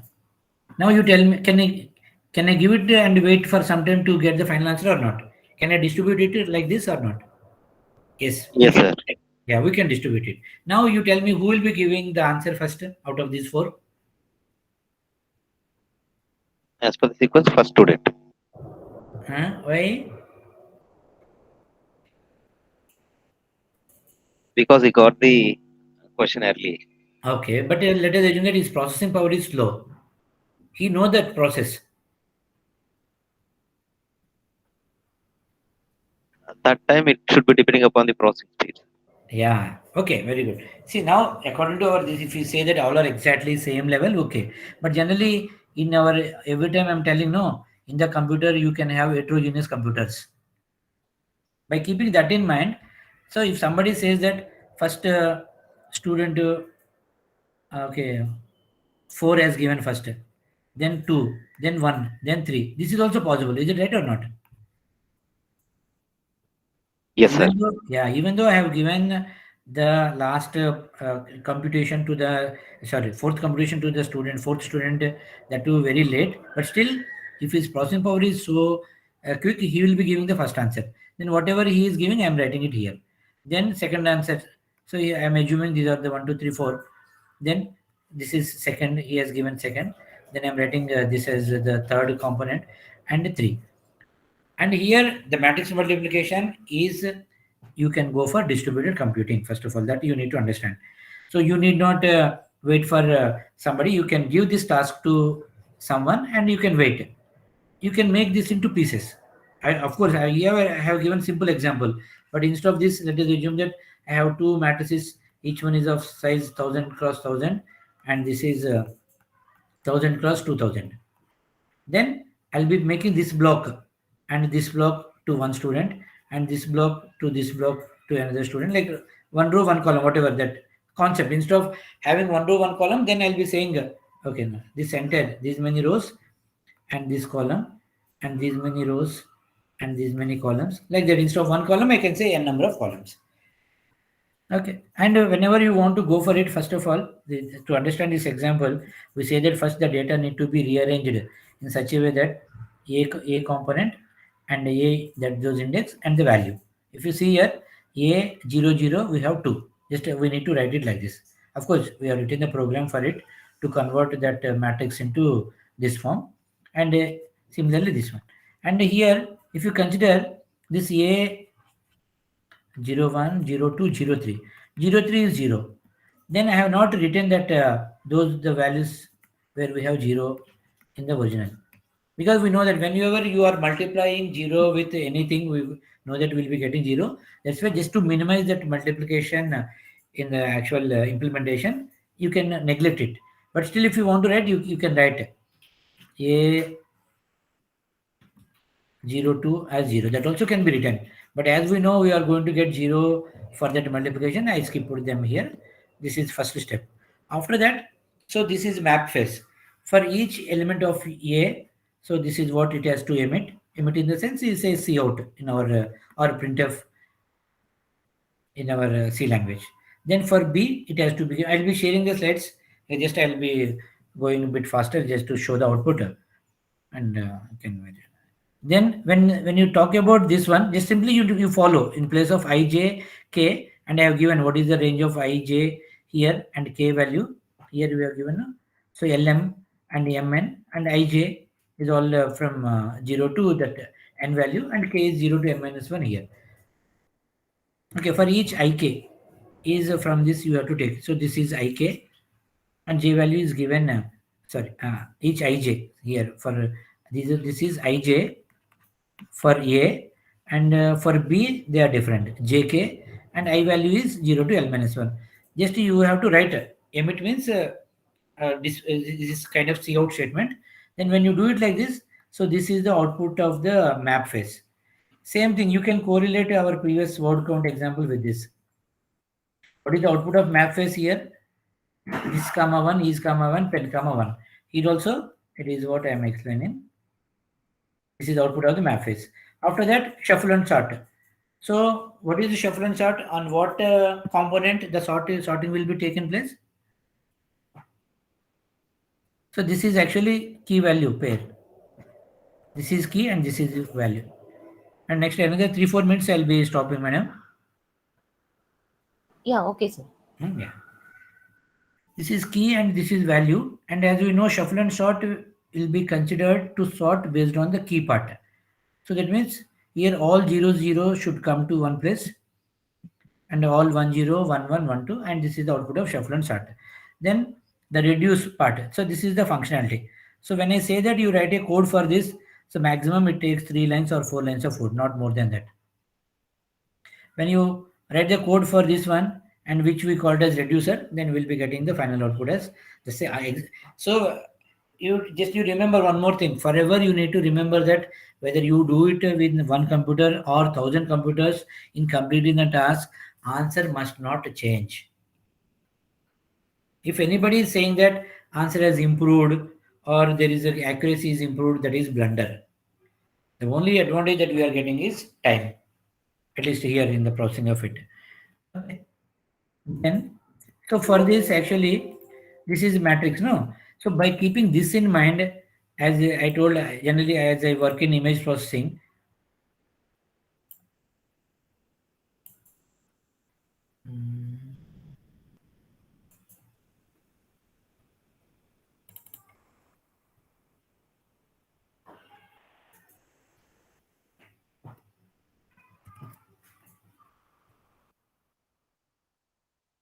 First of all, so in our college, so we made a, along with my students, with the help of my students, I made a cluster of 116 systems.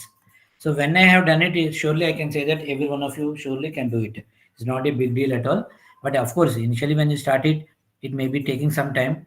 But for us also to make a cluster with the three computers, it has taken almost 3 to 6 months, in the 3 4 months.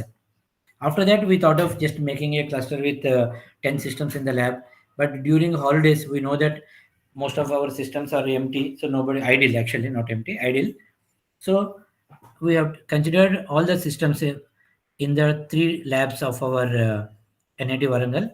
So I have taken the systems from the software engineering lab and computing lab and data engineering lab. And even you can see here, I told no heterogeneous computers.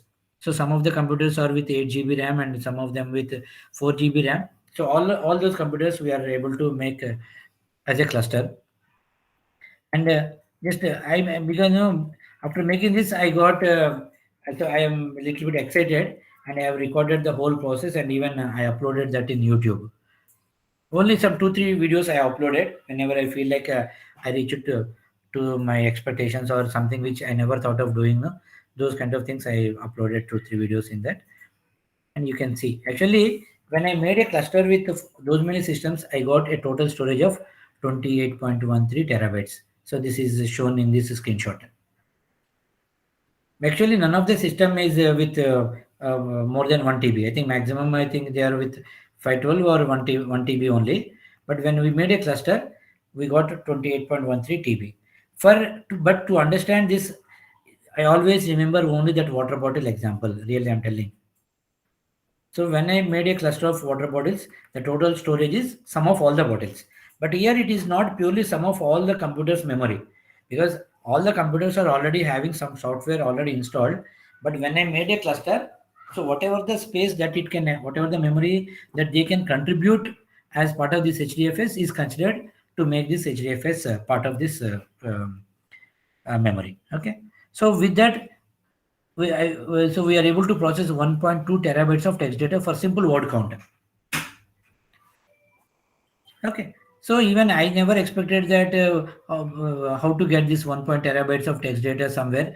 So just by using cat command, you can make by yourself. It's not a big deal. Don't start searching for 1.2 terabyte or 4 terabytes of text data to test this word count example. You yourself can create, and simply by using cat command, not more than that. And after that, we worked with some big like images. The concept is same, map reduce. And initially, around 3 years, 4 years back, we could able to process 5 lakh images. But last year, during Corona time, with the help of my students, no, we could able to process 20 crore images for compression and decompression. And if this also I have recorded and I uploaded in my video. But for the whole this thing, we have used only the map reduce paradigm for images. From then on, because of that, I use it to call this as big image data, because it doesn't matter what data we deal, but as I'm dealing with only with image data, I use it to call it as big image data. But concept is this map reduce. And in addition to this Hadoop, we have used even a Spark also. I think it is bit even faster, and we'll say that it is in-memory computation and all that. So that is also can be explored. Okay, so these are the different jobs involved in CBAR for 5,000 images. And as we know that as we want to compare the computation time, which is not algorithm time, and whatever the time that you are getting in one execution may not be same for the other execution. So one of the job, MapReduce job, when I executed, first time it has taken 1 minute 56 seconds, next time 32, because this is a computer time, and all of us know it. Basically, computer time is different from algorithm time. Just to make sure that it is around that same time, I have executed the same thing for 5 times and taken the average, and we have displayed it like that. Okay. And this is about the other part. Okay, with this I'll stop here. If you have any doubts, you can ask. So these are the technologies that we are working with now: OpenCV, Python, Hadoop, and Spark. And a few years back, I used to work with this MATLAB and Hadoop, but last 1.5 year, 2 years, so I shifted to this OpenCV Python, because we also exploring distributed deep learning. Okay, so to work with this, and as we know, everywhere it is all about Python. So that's why I also shifted to Python these like last 1.5 2 years, since last 1.5 2 years. Yeah. So if you have any doubts, you can ask. Otherwise, I'll be stopping it now. You have any questions related to Hadoop and MapReduce, you can ask, sir.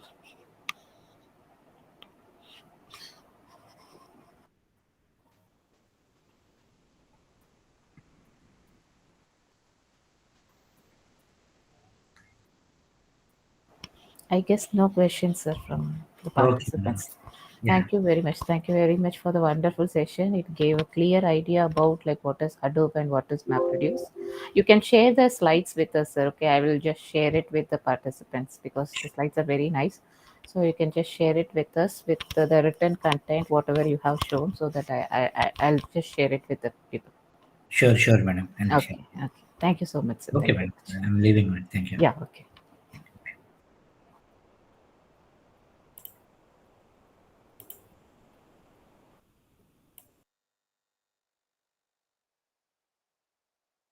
Okay, so we have MCQ test now. So let's take a break for 2 minutes. I'll just post the quiz exactly at 9:05 in the chat box. Okay, you have 20 minutes. Okay, we will be giving like 20 to 25 minutes will be given. There are 15 questions. So 25 minutes will be given. So after that, I'll close the sheet. So you have to finish the MCQ test in 25 minutes. Okay, I'll post the quiz exactly at 9:05.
If any of your friends are missing, you can ask them to join too.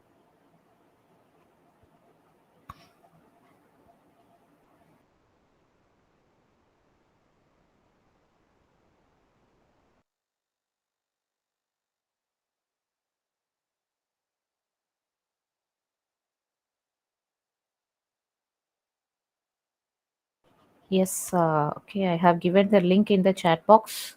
You can access this. So we will keep the time till 9, okay, or 9:30. I'll close the sheet at 9:30.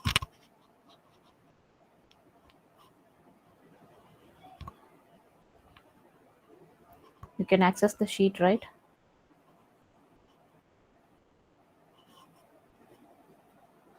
Yeah, someone can, okay, respond. You can access the sheet.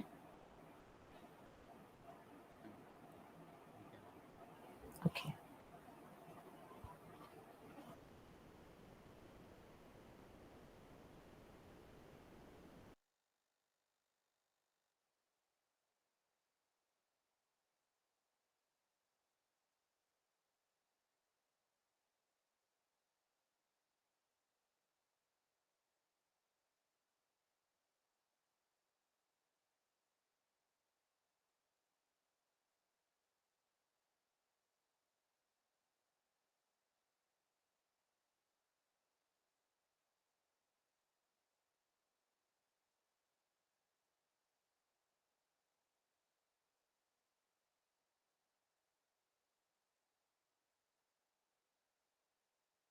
So those who are joined now, please use the sheet whichever shared in the chat box.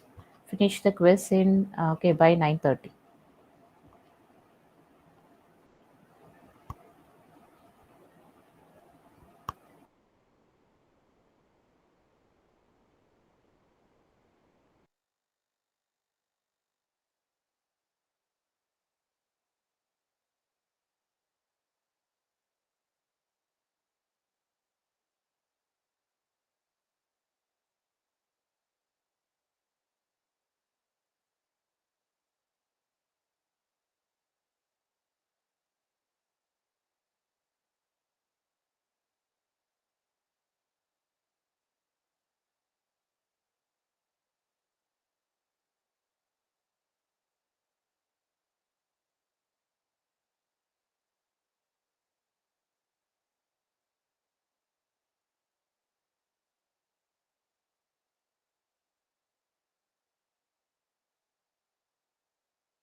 Yeah, okay. So those who have submitted, yeah, okay, can leave the session. So we will meet you again in the offline part. Happy Christmas, happy weekend, happy Christmas.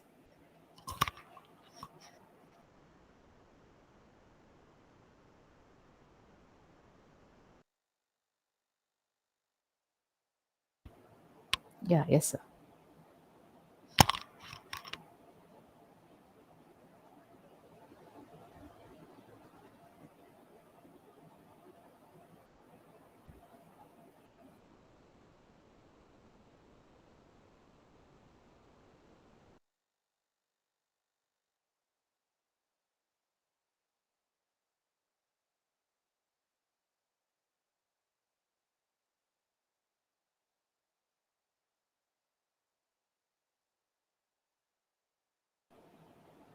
Yeah, if it's done, okay, you can leave the session.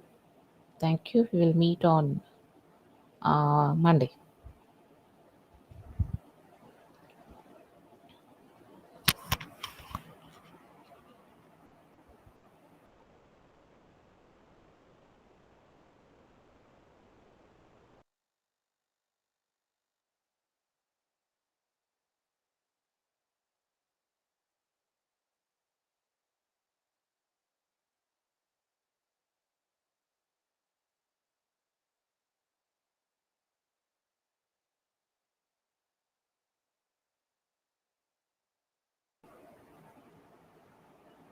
Yeah, okay, Mr. Ravi. Happy Christmas. Yeah, thank you. Thanks, Jaswin.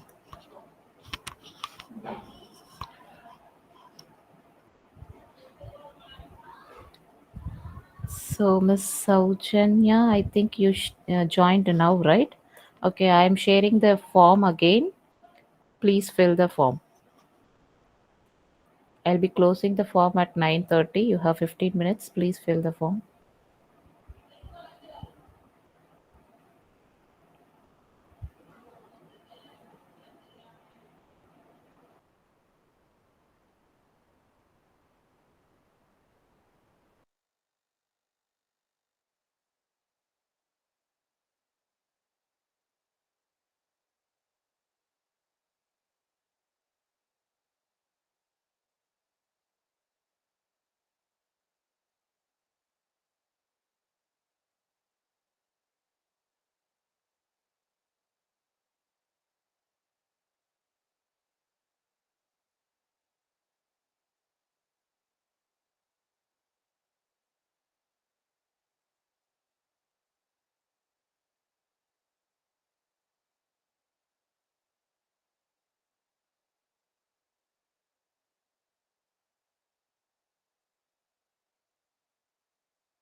So, those who have submitted, you can leave the session.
So 10 more minutes. Those who have submitted, you can leave the session.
Yeah, thank you, Mr. Ravi. You can leave.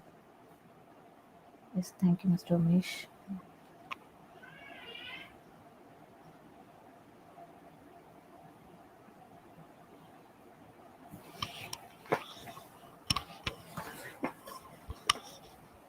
So 6 more minutes.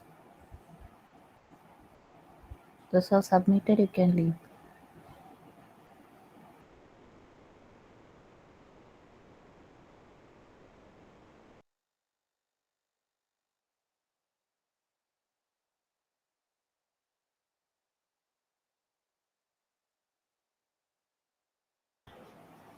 Yeah, okay, Mr. Ratnavali. Uh, Thank you, madam. I'll meet on Monday. Yeah. Yeah, okay, sir. Okay.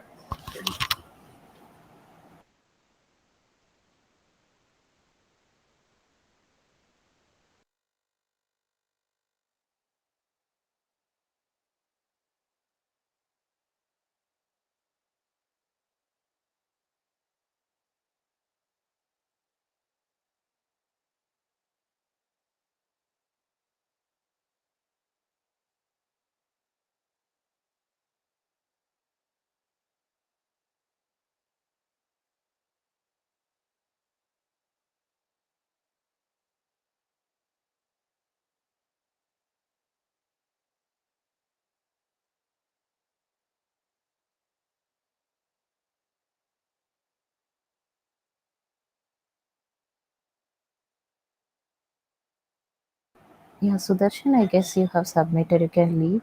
I saw your submission.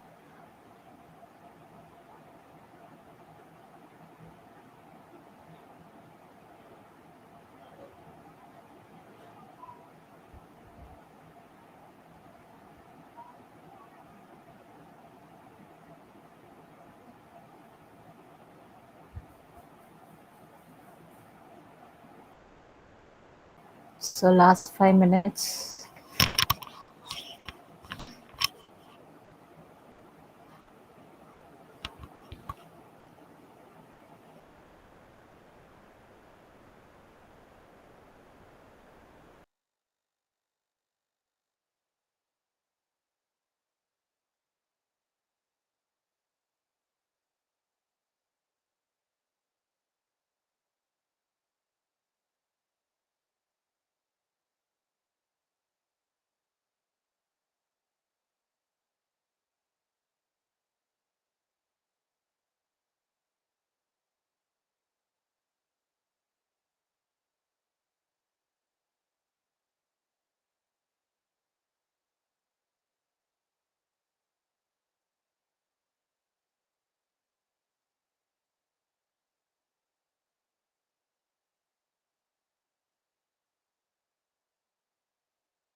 So last 2 minutes. Yeah, okay, Mr. Venkatesh. Last 2 minutes.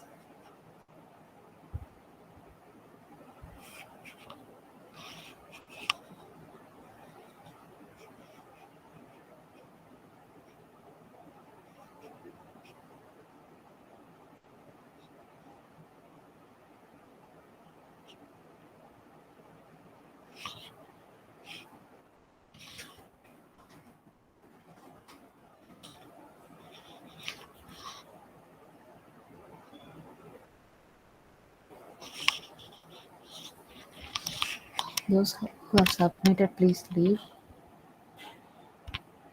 Last 2 minutes.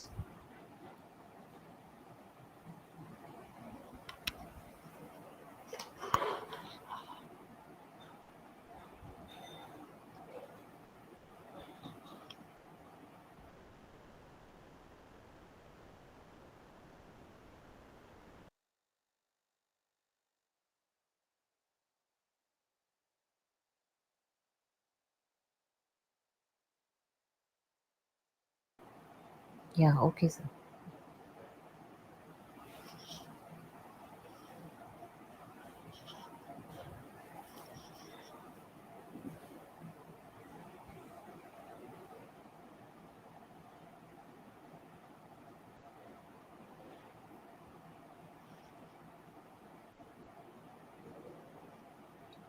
I hope Dr. Mallika, you have submitted, right? Then you can leave. And Sandeep Kumar, you have also submitted this. Can leave.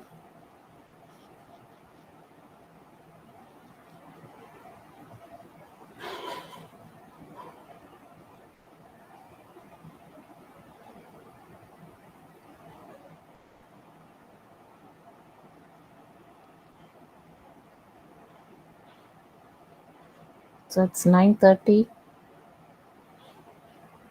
Buffer 1 minute. I'll be closing the sheet at 9:31. After that, you cannot submit.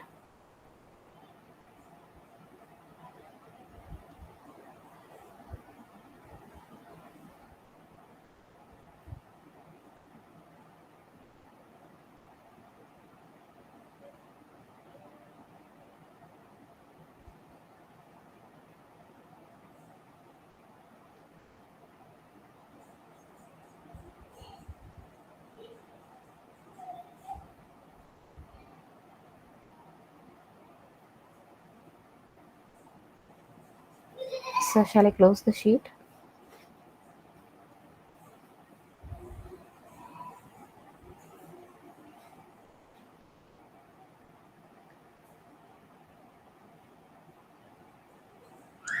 Let's give 1 more minute.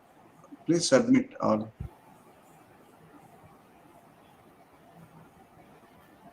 Yeah, Miss Saujanya, have you submitted? RG Kumar.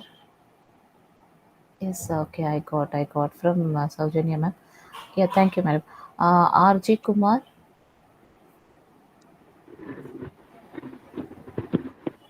Yeah, I got your submission. Ma'am. Thank you. We'll meet you on Monday.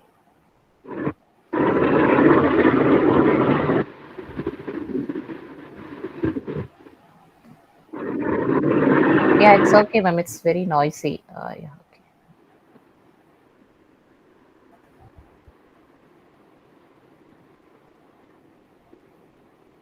Yeah, you can leave. You can leave, ma'am. RG Kumar, have you submitted?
So shall we close? I think we got 26 responses.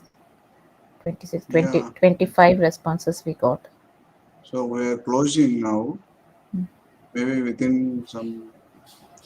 Actually, Krishna Kumari and Bandara Vikri, they have submitted already. Okay, I don't know about Mr. RG Kumar. RG Kumar, are you there? You need any extra? You need extra time?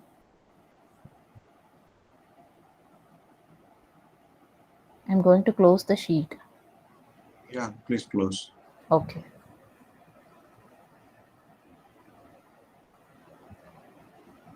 Yeah, sir. Done. Yes, I'm closing Okay, the ma'am. session. Yeah. Yeah. Thank you, sir. Good night. Thank you, sir. Thank you, madam. Thank you. Yeah.